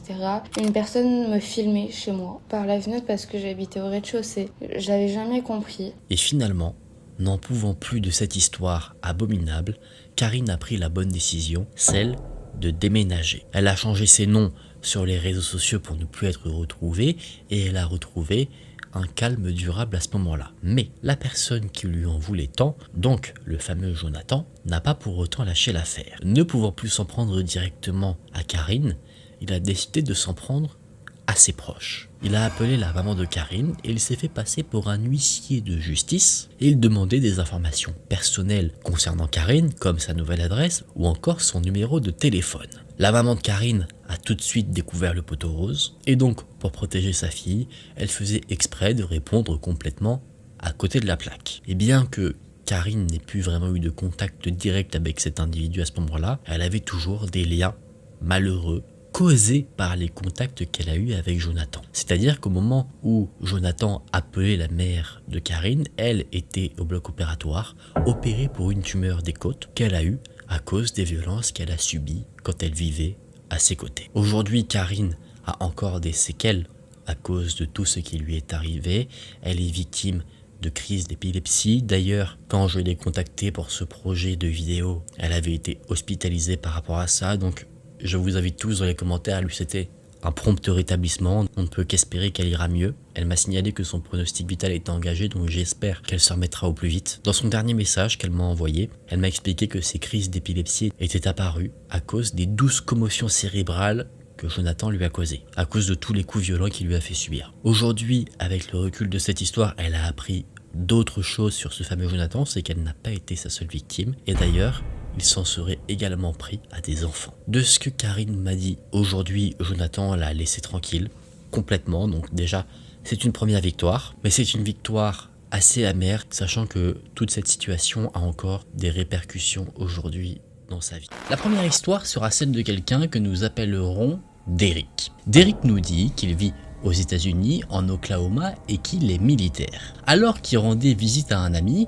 il a appris que cet ami en question, que nous appellerons Jackson, qui était fermier, eh bien, a appris une mauvaise nouvelle. Il avait des animaux, du bétail, et il y a eu un trou dans une de ses clôtures qui a été fait, laissant donc certains des animaux s'échapper. Il faut savoir que là où se passe l'histoire, c'est un endroit où il n'y a que très peu d'habitations, il y a beaucoup de fermes, parfois même abandonnées, en tout cas beaucoup de nature, et donc les animaux qui se sont enfuis peuvent être n'importe où. Il est donc urgent pour Jackson le fermier de retrouver les animaux disparus ou en fuite assez rapidement. Alors, accompagné de Derrick et de d'autres amis, ils montent tous sur des motos tout-terrain pour faire un peu le tour des environs et essayer de retrouver les fameux animaux disparus. Sauf que le problème dans l'histoire, c'est qu'on ne sait pas vraiment, en tout cas Jackson ne sait pas vraiment depuis quand les fameux animaux sont partis. En fait, chaque semaine, il fait un peu le tour de sa propriété, de la clôture, pour voir s'il n'y a pas eu un trou. Et c'est justement en faisant l'un de ces tours qu'il a remarqué qu'il y avait un trou et que certains animaux étaient partis. Alors, il est possible que les fameux animaux soient partis depuis 24 heures seulement, ou bien presque une semaine. Donc, jour et nuit, Derrick et Jackson, ainsi que les deux autres amis, partent à la recherche des fameux animaux.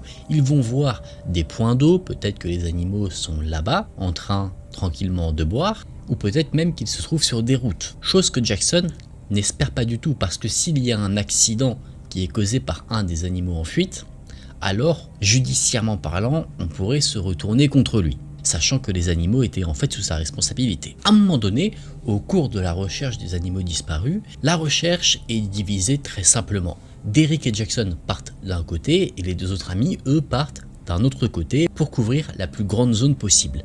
Et à un moment donné, un soir, vers 21 h, Jackson et Derrick sont sur le terrain d'une ferme laissée à l'abandon depuis environ 30 ans.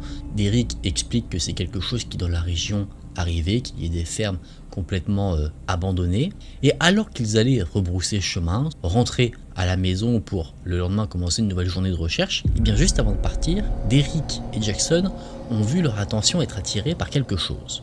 Ils voyaient de la fumée et donc curieux, ils se sont rendus là d'où venait cette fameuse fumée. Et c'est en arrivant au sommet de la colline d'où venait la fumée qu'ils ont vu qu'en fait il y avait une sorte de fauteuil qui était en train de brûler. Évidemment, c'est quelque chose qui pourrait être assez dangereux, le feu pourrait se propager, alors nos deux amis ont décidé de jeter de la terre dessus pour éteindre le feu en cours. Ils étaient assez choqués, ils se sont demandé mais quel idiot ferait une chose pareille?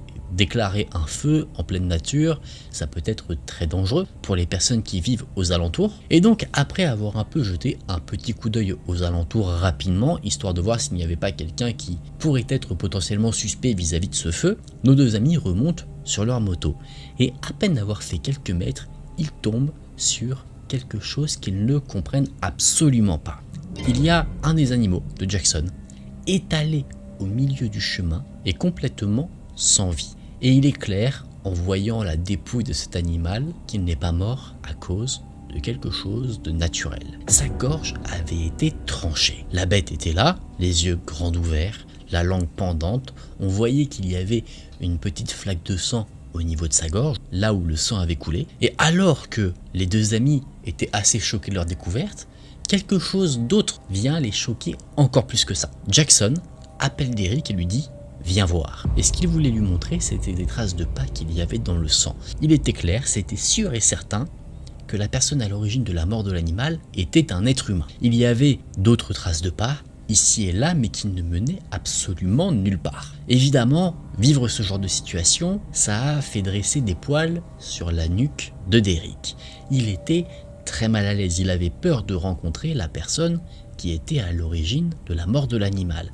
Bien qu'il était militaire, on ne savait pas à qui on avait réellement affaire. Et vous allez voir que la réponse à cette question est assez surprenante et très glauque. Derrick et Jackson parlent un petit peu, ils essayent de deviner sur l'identité de la personne qui a commis cette chose affreuse. Et finalement, plutôt que de rentrer à la maison, ils se sont dit qu'ils allaient continuer un petit peu de parcourir la zone où ils se trouvaient. Ils décident de continuer à pied car ils se disent que potentiellement, si le responsable de cette atrocité est toujours là, il ne faudrait pas le faire fuir avec le bruit des moteurs des motos. D'où le fait que c'est la décision de marcher qui a été prise ici. Les deux amis marchent dans la pénombre. Derrick est en stress, il a du mal à avaler sa salive tellement il a la gorge nouée. Et c'est là que les deux amis remarquent quelque chose qui attire leur attention. En fait, sur la clôture de la ferme où ils se trouvaient, il y avait des sortes de plaques, chose qui était complètement inhabituelle. Alors, Derrick et Jackson comprennent que potentiellement sur le terrain, ils ne sont pas seuls. Et ils ont bien raison, ils en ont eu la confirmation, car alors que Derrick était en train d'observer la clôture, Jackson lui l'a interpellé en disant « Regarde » et il a pointé du doigt une autre zone où il y avait de la fumée qui émanait, signe qu'il y avait là encore un nouveau feu. Et tout de suite, les deux amis s'en rapprochent donc de manière assez précautionneuse, et au fur et à mesure qu'ils se rapprochent du feu, Derrick remarque qu'il y a une odeur bizarre. L'odeur qu'il y a n'est pas l'odeur d'un feu normal. Il ne sait pas ce que c'est, mais ça lui pique les narines. C'était comme si on avait ajouté quelque chose, peut-être de l'encens, qui créait cette sorte d'odeur. Alors que Derrick et Jackson marchent, Derrick dit à Jackson qu'il a un très mauvais pressentiment, qu'il ne sent pas du tout bien la chose. Jackson dit que lui non plus, sent que quelque chose se trame ici, et il rassure un peu Derrick en lui disant qu'il ne veut pas se mêler de quoi que ce soit, il veut juste en fait voir ce qu'il se passe et partir. Alors, les deux amis vont en haut de la colline, ils sont sur une sorte de point de vue qui offre une vision sur la zone où il y a le feu. Et de nouveau, les amis constatent qu'il y a une sorte de chaise qui est en train de brûler ici.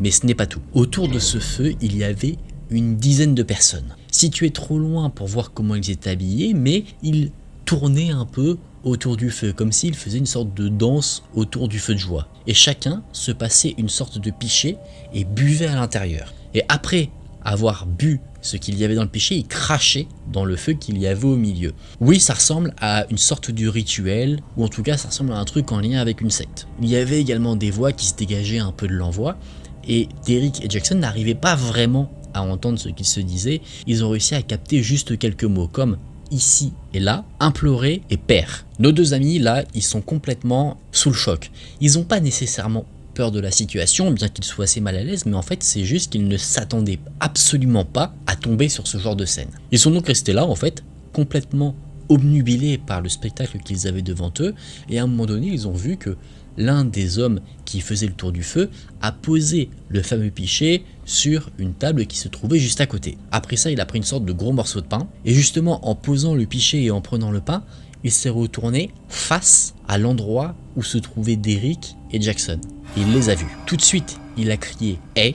Il a interpellé Derrick et Jackson. Nos deux amis, eux, ont tout de suite compris qu'ils avaient été repérés. Ils étaient encore sous le choc, donc ils n'ont pas bougé de suite. Et au moment où la personne qui les a vus a dit « Hey !», tout le groupe qui faisait le tour du feu s'est arrêté et ils ont tous regardé dans la direction de Derrick et Jackson. Et 1 ou 2 secondes après justement ce fameux jeu de regard, le groupe qui était à côté du feu s'est mis à sprinter en direction de Derrick et de Jackson. Les deux hommes, eux, comprenant qu'il ne fallait mieux pas rester là, ont pris la poudre d'escampette, ils se sont précipités jusqu'à leur moto, et là, problème pour Derrick, sa moto ne voulait plus démarrer. Jackson, lui, a pu partir, sa moto, à lui, elle marchait très bien, et donc, voyant que sa moto ne veut pas rouler, Derrick, lui, met des petits à-coups pour la faire avancer, sauf qu'à un moment donné, il rate un peu le sol, et donc, il tombe avec la moto. Le groupe d'hommes qui suivait Derrick, lui, était assez loin, donc il avait encore un peu de marge de manœuvre pour essayer de partir. Il s'est relevé avec sa moto, il s'est dit qu'est-ce que je fais? Est-ce que j'essaye de repartir avec la moto ou alors est-ce que je cours à pied? Sauf que le problème, c'est que s'il partait à pied, en fait il était un peu perdu, il était au milieu de nulle part, ils avaient déjà pas mal roulé de base pour venir ici, donc c'était peut-être pas la meilleure des solutions. Alors ce qu'il décide de faire, c'est de continuer, de donner des sortes d'à-coups pour faire partir la moto, et finalement, il arrive à la faire démarrer. Jackson attendait un peu plus loin de Derrick, ils se sont retrouvés et ensemble, à toute vitesse, ils sont rentrés à la maison. Une fois arrivés sur place, ils ont tout raconté aux amis qui eux étaient partis de leur côté et également au père de Jackson qui aidait à l'entretien de la ferme. La décision qui est prise, c'est d'intervenir tout de suite. Le père de Jackson appelle des amis, on est aux États-Unis donc chacun ramène son arme à feu, il y a vraiment une guerre qui est en préparation ici.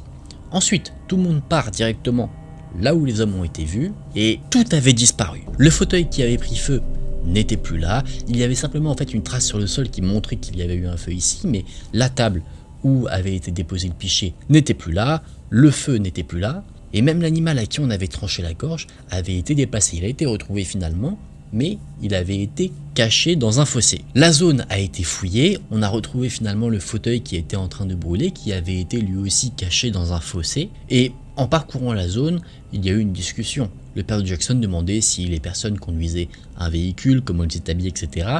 Et en fait, Jackson et Derek ne pouvaient répondre à aucune des questions, ils n'avaient pas vraiment vu comment les gens étaient habillés, et en plus de ça, c'est vrai qu'ils n'avaient pas vu de véhicule, donc comment était-il possible que ces personnes puissent partir aussi rapidement? Il est possible que le véhicule était juste caché quelque part et ils l'ont simplement pas vu. Le groupe est donc rentré à la maison, à la ferme, un shérif a été appelé et de nouveau le groupe s'est rendu là où tout s'est déroulé. Et là encore, ça avait changé. Là, encore plus d'indices avaient été masqués.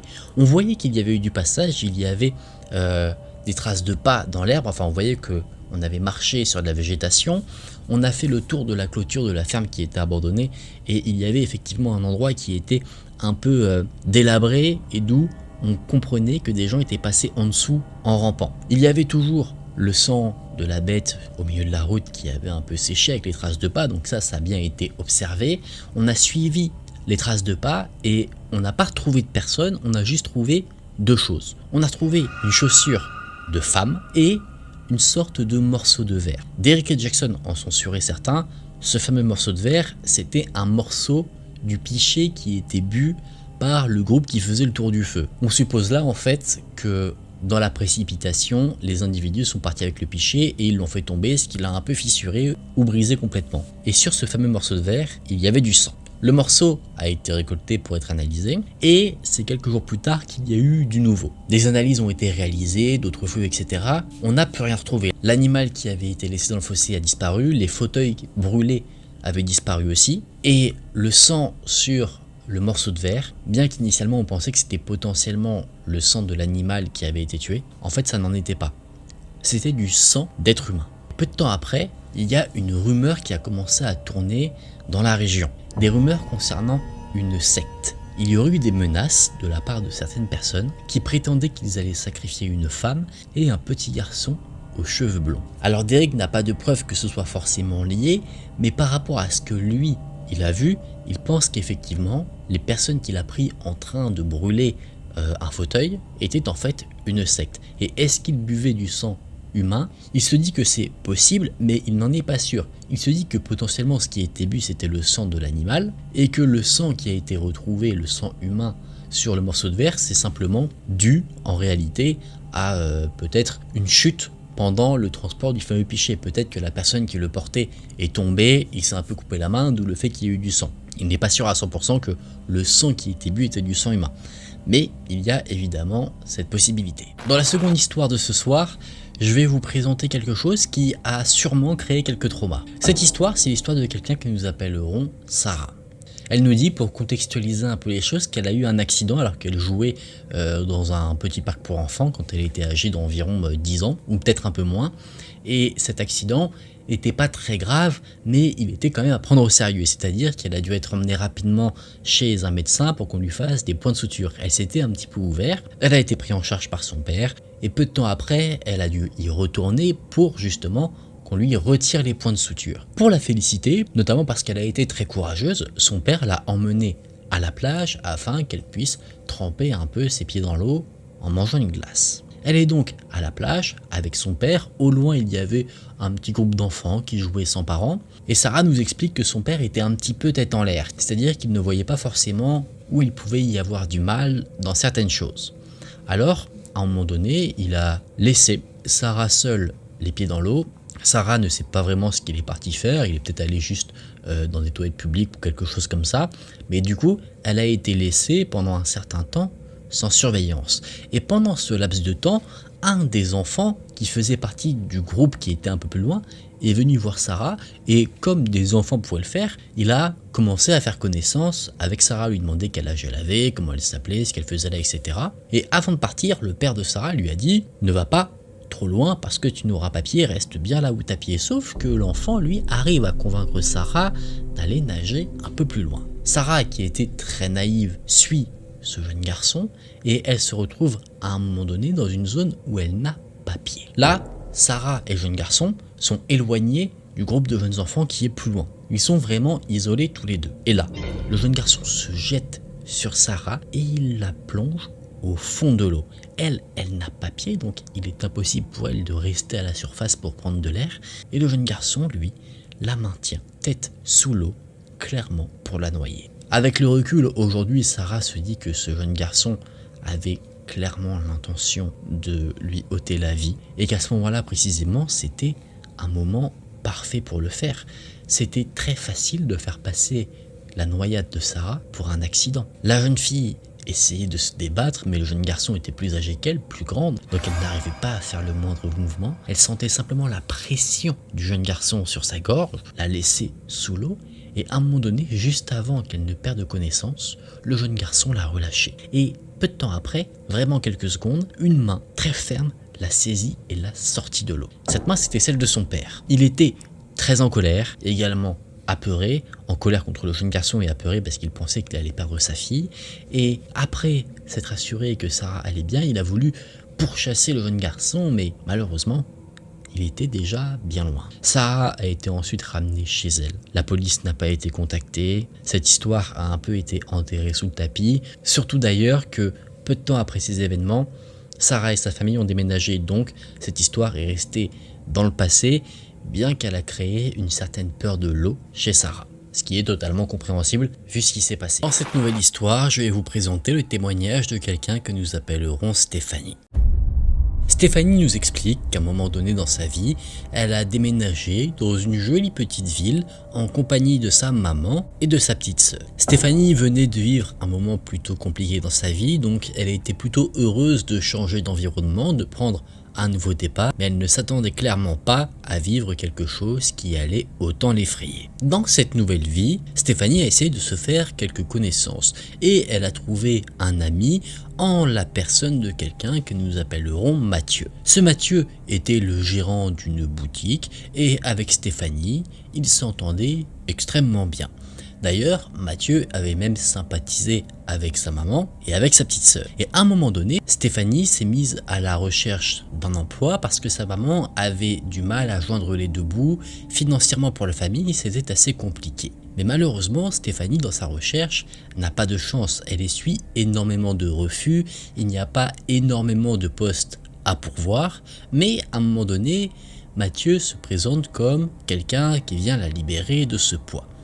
Il dit qu'il a un emploi à proposer dans sa boutique et qu'il y aurait même également un appartement au-dessus de la boutique qui était disponible. Et il était totalement disposé, sachant qu'il en est le propriétaire, à le proposer à Stéphanie pour une somme assez réduite. Pour Stéphanie, c'est une aubaine, déjà parce qu'elle a un travail et elle pourra aider sa maman, et en plus de ça, elle pourra prendre son envol. Jusqu'à présent, elle vivait avec sa mère, donc ça lui aurait permis de prendre son envol par la même occasion. Donc Stéphanie dit qu'elle va y réfléchir, c'est une décision quand même assez importante. Et un soir, Mathieu s'est présenté au domicile de Stéphanie. La raison de sa venue est qu'il comptait montrer le fameux logement, l'appartement disponible à Stéphanie, car elle ne l'avait, elle, jamais vu. Stéphanie était d'accord, Mathieu a dit qu'il y en avait seulement pour une trentaine de minutes. Donc Stéphanie a prévenu sa maman qu'elle allait partir avec Mathieu et tellement en confiance, elle n'a même pas pris son téléphone avec elle. Sachant que la maison où vivait Stéphanie avec sa maman et sa petite sœur n'était pas directement en ville, il y avait un petit peu de trajet mais rien d'insurmontable, ce n'était pas très long du tout.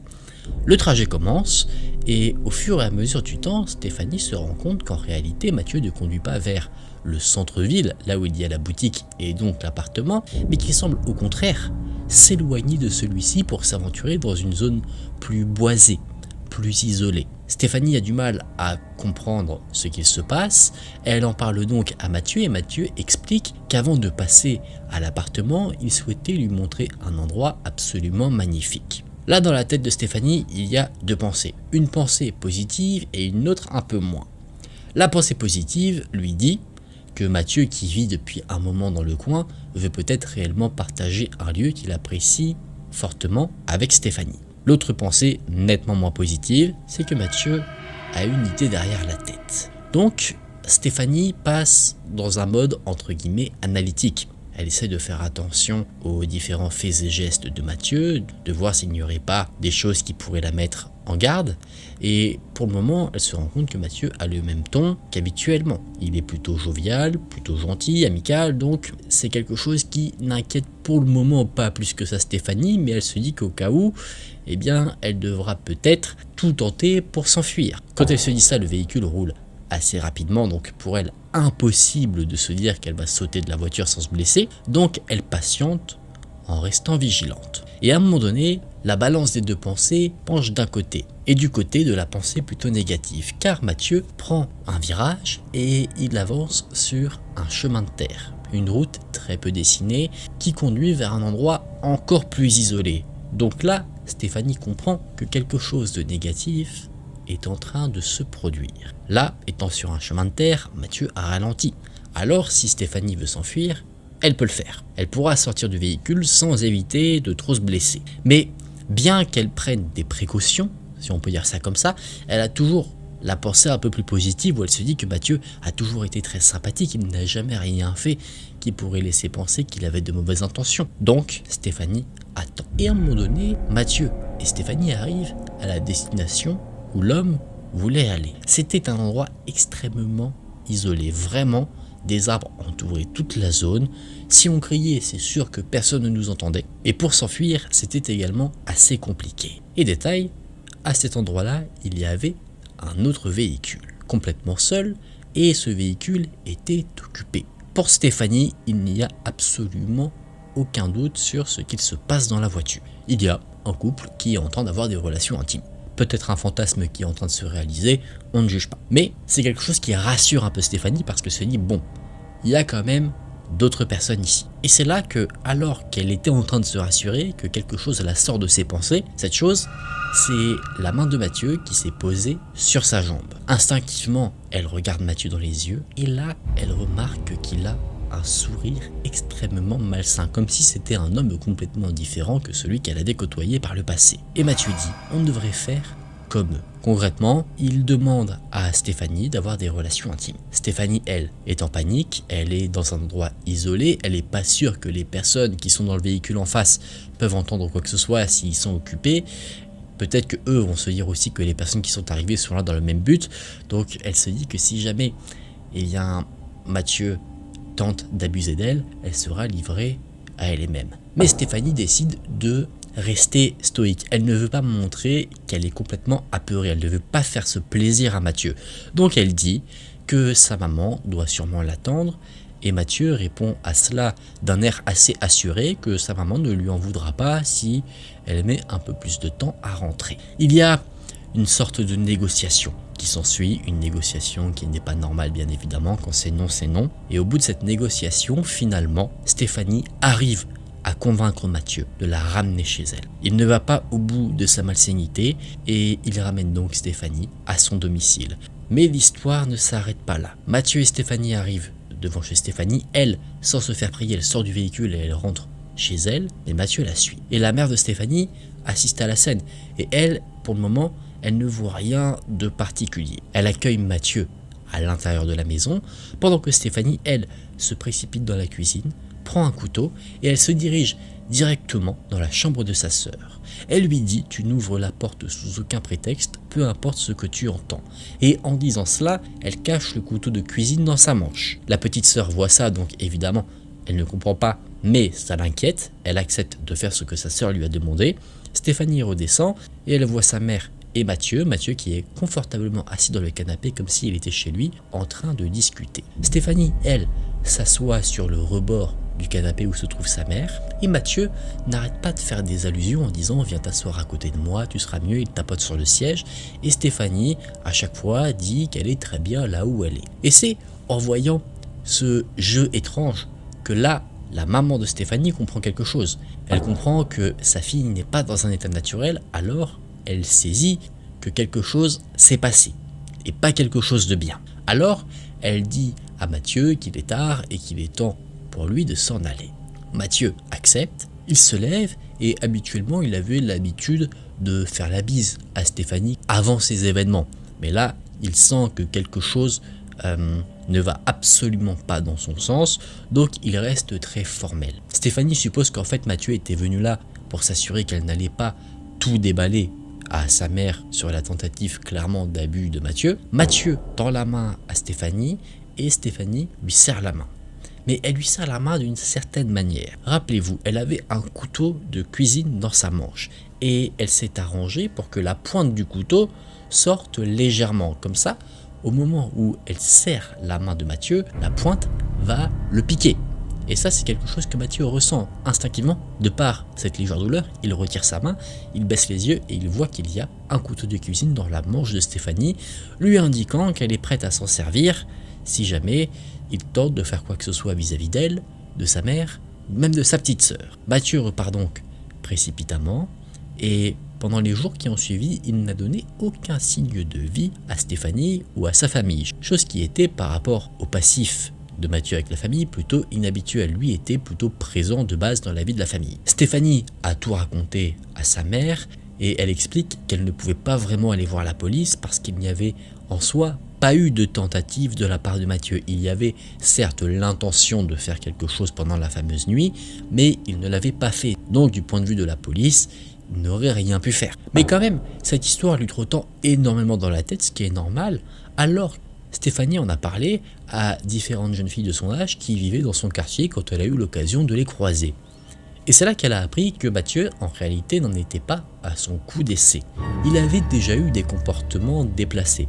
Pas de tentative d'abus, sinon les autres jeunes filles auraient contacté la police, mais c'était toujours des interactions où il était très insistant, où il avait des gestes déplacés, ce genre de choses. Donc c'est quelque chose qui a conforté Stéphanie dans l'idée que, effectivement, elle n'a pas rêvé la situation qui s'est produite, elle n'a pas mal interprété certaines choses. Mathieu a bel et bien eu un comportement extrêmement déplacé et qui sait ce qui aurait pu se produire si jamais elle n'avait pas réussi à mettre des stops quand il le fallait. Stéphanie conclut son histoire en disant qu'en soi, après cette fameuse nuit qui l'a marquée, Mathieu n'a plus jamais tenté de rentrer en contact avec elle. La seule chose que Stéphanie sait, c'est que, étrangement, Mathieu a quitté la région peu de temps après ces événements. Chose qui a complètement rassuré Stéphanie concernant sa sécurité et le fait de ne plus jamais le revoir. Dans ce nouveau témoignage, je vais vous présenter quelque chose qu'a partagé John. Alors qu'il était en train d'aider sa petite fille à ranger sa chambre, sa petite fille lui a posé une question. En gros, elle lui a demandé ce que c'était qu'une alerte enlèvement. Donc John lui a expliqué, et le fait de parler de ça, ça lui a rappelé quelque chose qui s'était passé alors que John était un enfant. Quand il était âgé de 10 ans, il avait pour habitude, avec ses parents, d'aller dans une ville qui se trouvait peut-être à une trentaine de minutes de là où lui vivait, et il avait l'habitude d'y aller avec ses parents parce qu'il y avait plus de restaurants, plus de magasins, et sa maman, qui adorait faire des travaux manuels, de l'artisanat, aimait se rendre dans une des boutiques de cette fameuse ville, un grand magasin de tissus, afin de récupérer différents tissus pour ses travaux manuels à la maison. Donc on est dans ce genre de circonstances. John s'était rendu avec sa famille dans la fameuse ville, la maman voulait aller dans le fameux magasin de tissus, le papa lui ça ne l'intéressait pas, donc lui ce qu'il avait l'habitude de faire quand il y avait un magasin dans lequel il ne voulait pas rentrer, c'était qu'il restait dans la voiture. John lui a suivi sa maman et il explique que le magasin de tissus était très grand. Il y avait de grandes étagères. Après, il explique aussi que lui était un enfant, donc plutôt petit, et que tout semble, quand on est enfant, assez immense. Mais là, même pour un adulte, ça pouvait être assez grand. Donc lui était en train de se balader dans le magasin, il ne suivait pas vraiment sa mère, elle, vaquait à ses occupations, elle faisait ses petites recherches de tissus, et les étagères étaient tellement grandes qu'à chaque fois, John, lui, pouvait voir sa maman derrière une étagère, mais il n'y avait que la tête qui dépassait. Donc tant qu'il la voyait, il était rassuré, mais il se rendait compte qu'en fait sa maman s'éloignait de plus en plus. Ça ne l'effrayait pas du tout. Lui, il vaquait à ses occupations, il savait que sa mère allait le récupérer quand elle allait partir, enfin lui, il faisait sa petite vie tranquillement. Il s'ennuyait, et du coup, il regardait un peu les différents tissus, il les touchait, vraiment, il essayait de passer le temps. Et à un moment donné, alors qu'il marchait en regardant par terre, il a fait face à un homme qui le regardait fixement avec un énorme sourire. John, lui, était dans ses pensées, il n'a pas réagi sur le moment, il n'avait pas de réaction particulière, et l'homme l'a interpellé en lui demandant comment il s'appelait, quel âge il avait, si ses parents étaient là. Et John, lui, non pas qu'il ne voulait pas parler à un inconnu, mais il en avait juste pas envie. Donc il ne dit rien, et l'homme, lui, enchaîne, continue de poser des questions. Et c'est quelque chose qui a tendance à agacer John. Lui, il était tranquillement dans son monde, il voulait pas que quelqu'un vienne le sortir de là. Donc, ce que John fait, c'est qu'il passe à côté de l'homme, il ne répond pas, il fait sa vie, et l'homme se retourne vers John, et cette fois-ci, il ne lui parle pas d'un air un peu amical.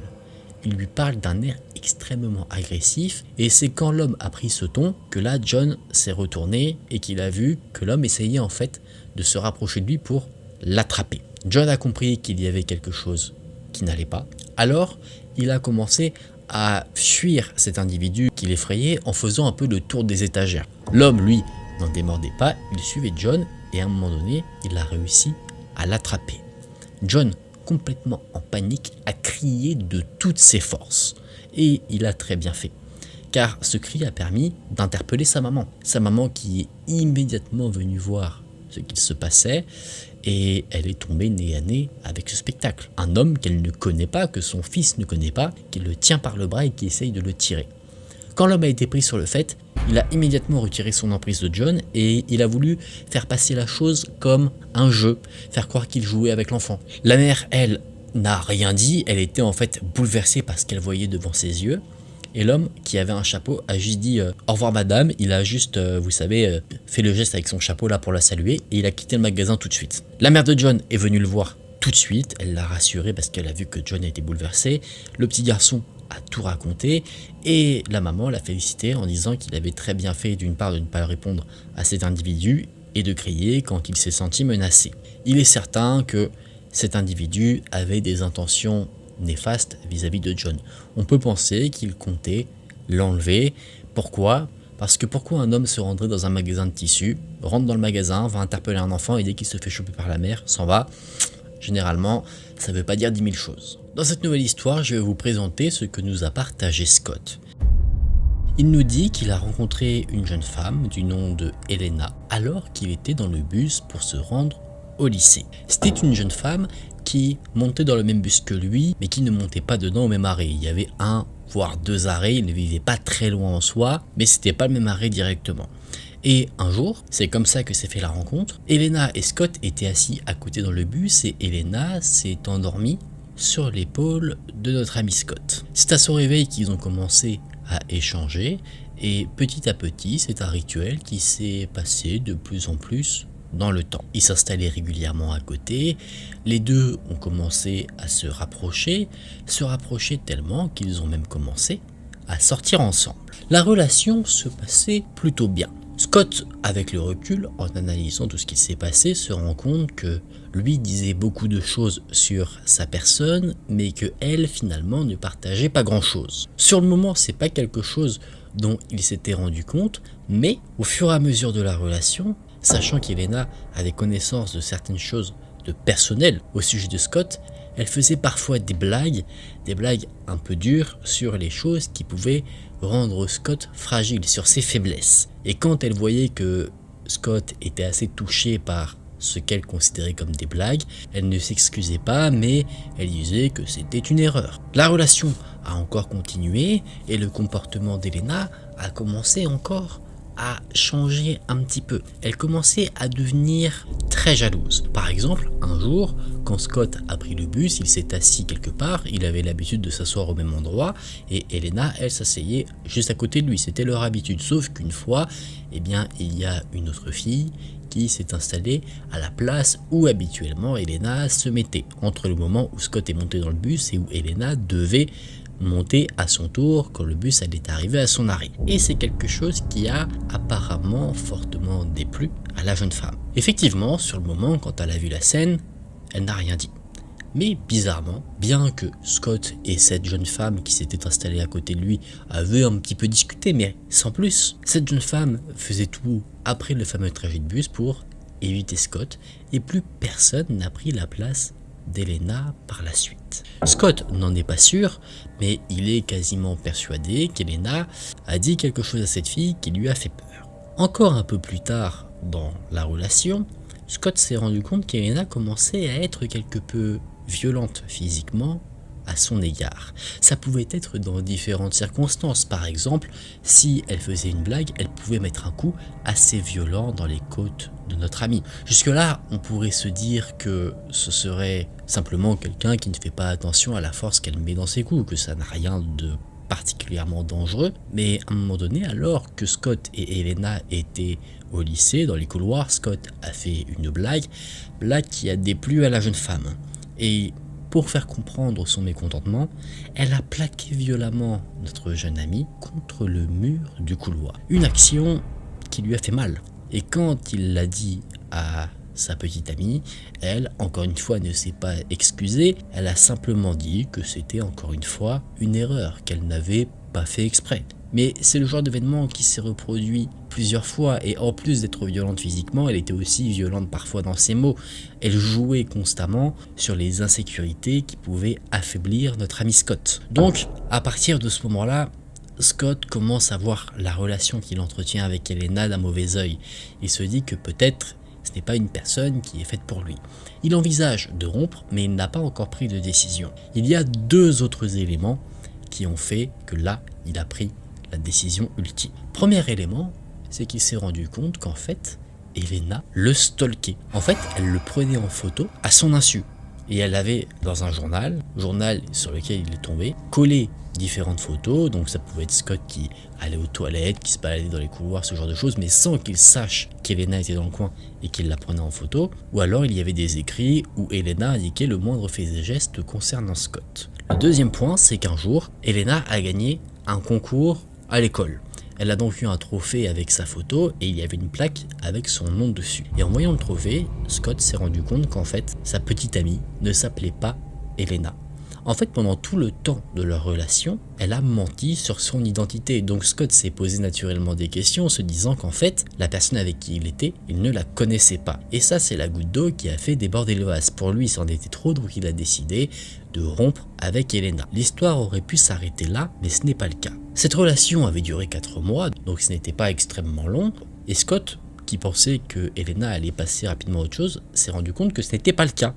Par exemple, il ne s'asseyait plus à côté dans le bus, mais il se rendait compte que Elena, quand ils étaient dans le même environnement, donc dans le même bus, le même couloir, la même pièce, ne le quittait pas des yeux. Elle avait un regard constamment posé sur lui. Et ça, c'est quelque chose qui a mis Scott très mal à l'aise, pendant d'ailleurs toute la durée de sa scolarité. Quand il a fini ses études, il pensait que ça y est, il en aurait fini avec ce regard insistant, ce côté stalker qu'avait Elena, mais il se trompait. Il a commencé à travailler dans un magasin où il vendait différents articles, une sorte de supérette en quelque sorte. Et bien qu'il n'avait plus jamais entendu parler d'Elena, à un moment donné, il a été surpris de la voir entrer dans son magasin. Et chose qui était surprenante, c'est qu'elle n'est pas rentrée par hasard. Quand elle a remarqué que Scott l'avait vue, elle a juste pris un article et elle a fait genre qu'elle voulait l'acheter.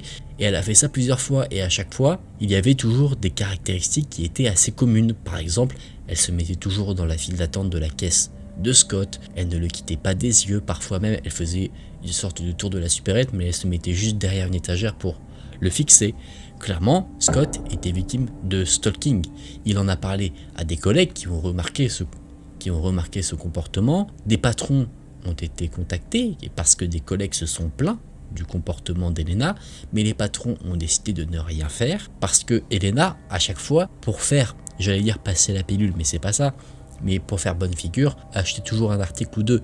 Et donc, c'est de l'argent qui est mis dans le magasin, et pour les patrons, c'est de l'argent en plus, donc ils ne voyaient pas l'intérêt de la faire partir. Pour Scott, c'en était trop, alors ce qu'il a décidé de faire, c'est de démissionner. Il est parti, il a presque changé de vie, il a changé de boulot, cette fois-ci il n'était plus dans un boulot où il vendait des objets, il était dans un autre boulot, il n'avait pas de contact avec la clientèle, et à un moment donné, eh bien, il devait charger quelque chose dans un camion. Il était accompagné d'une collègue avec qui il s'entendait très bien, et alors qu'il faisait justement son chargement, qui a-t-il vu à un moment donné au loin l'observer? Elena.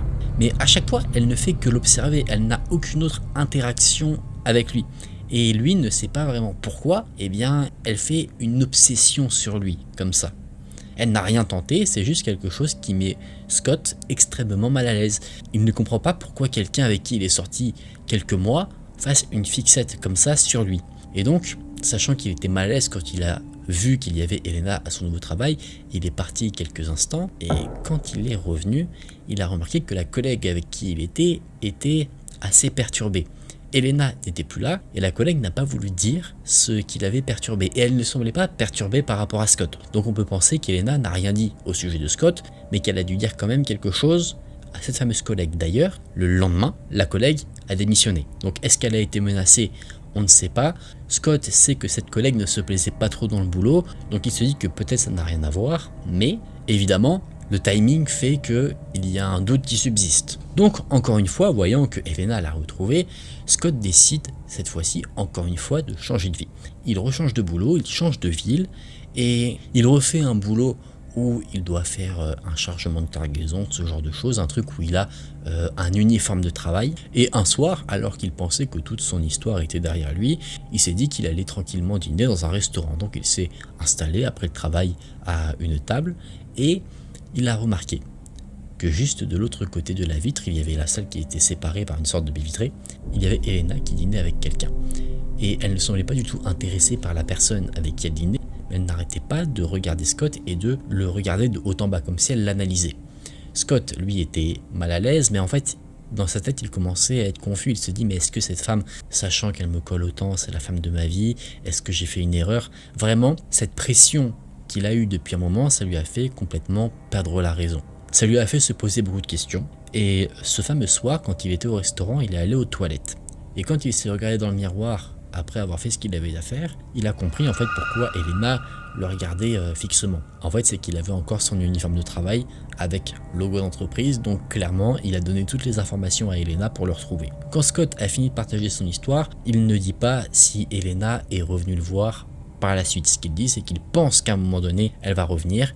Est-ce qu'il fera une update sur son histoire? Ça, on verra bien dans le temps. C'est une histoire qui me fait beaucoup penser à, je sais pas si vous l'avez vu, c'était sur Netflix, une série qui est inspirée d'une histoire vraie qui s'appelle Mon petit Reine. Ça me fait beaucoup penser à cette histoire-là, avec d'ailleurs ce jeu de pensée où la personne qui est stalkée commence à se dire « mais est-ce que je suis pas en fait attiré par la personne qui me stalk ?» À un moment donné dans la série, c'est quelque chose qui se passe, donc je trouve que l'histoire ressemble un peu dans le délire à ce truc-là. Dans ce nouveau témoignage, je vais vous présenter ce qu'a raconté Margaret. Margaret nous dit qu'elle vivait avec sa mère et qu'à un moment donné, sa maman a rencontré quelqu'un. C'était pas un homme qui est devenu son mari ou quoi que ce soit, c'était simplement son petit ami. Et une nuit, alors que Margaret dormait, elle en est absolument persuadée. Elle sait que cet homme est venu la voir et la toucher. Elle en a parlé dès le lendemain, sachant qu'elle était choquée le reste de la nuit à sa maman.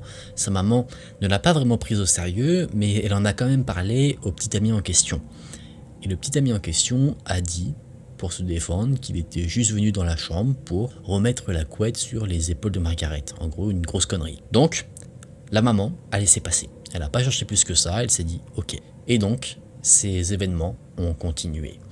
Margaret faisait tout pour se prémunir de ce genre de situation absolument affreuse. Elle essayait de verrouiller sa porte autant qu'elle le pouvait, mettre un cadenas, mais elle ne sait pas comment cet homme abominable arrivait à chaque fois à rentrer dans sa chambre. Pour elle, ce n'était pas une première, elle avait déjà subi ce genre d'événement de la part de son grand-père, d'un de ses cousins.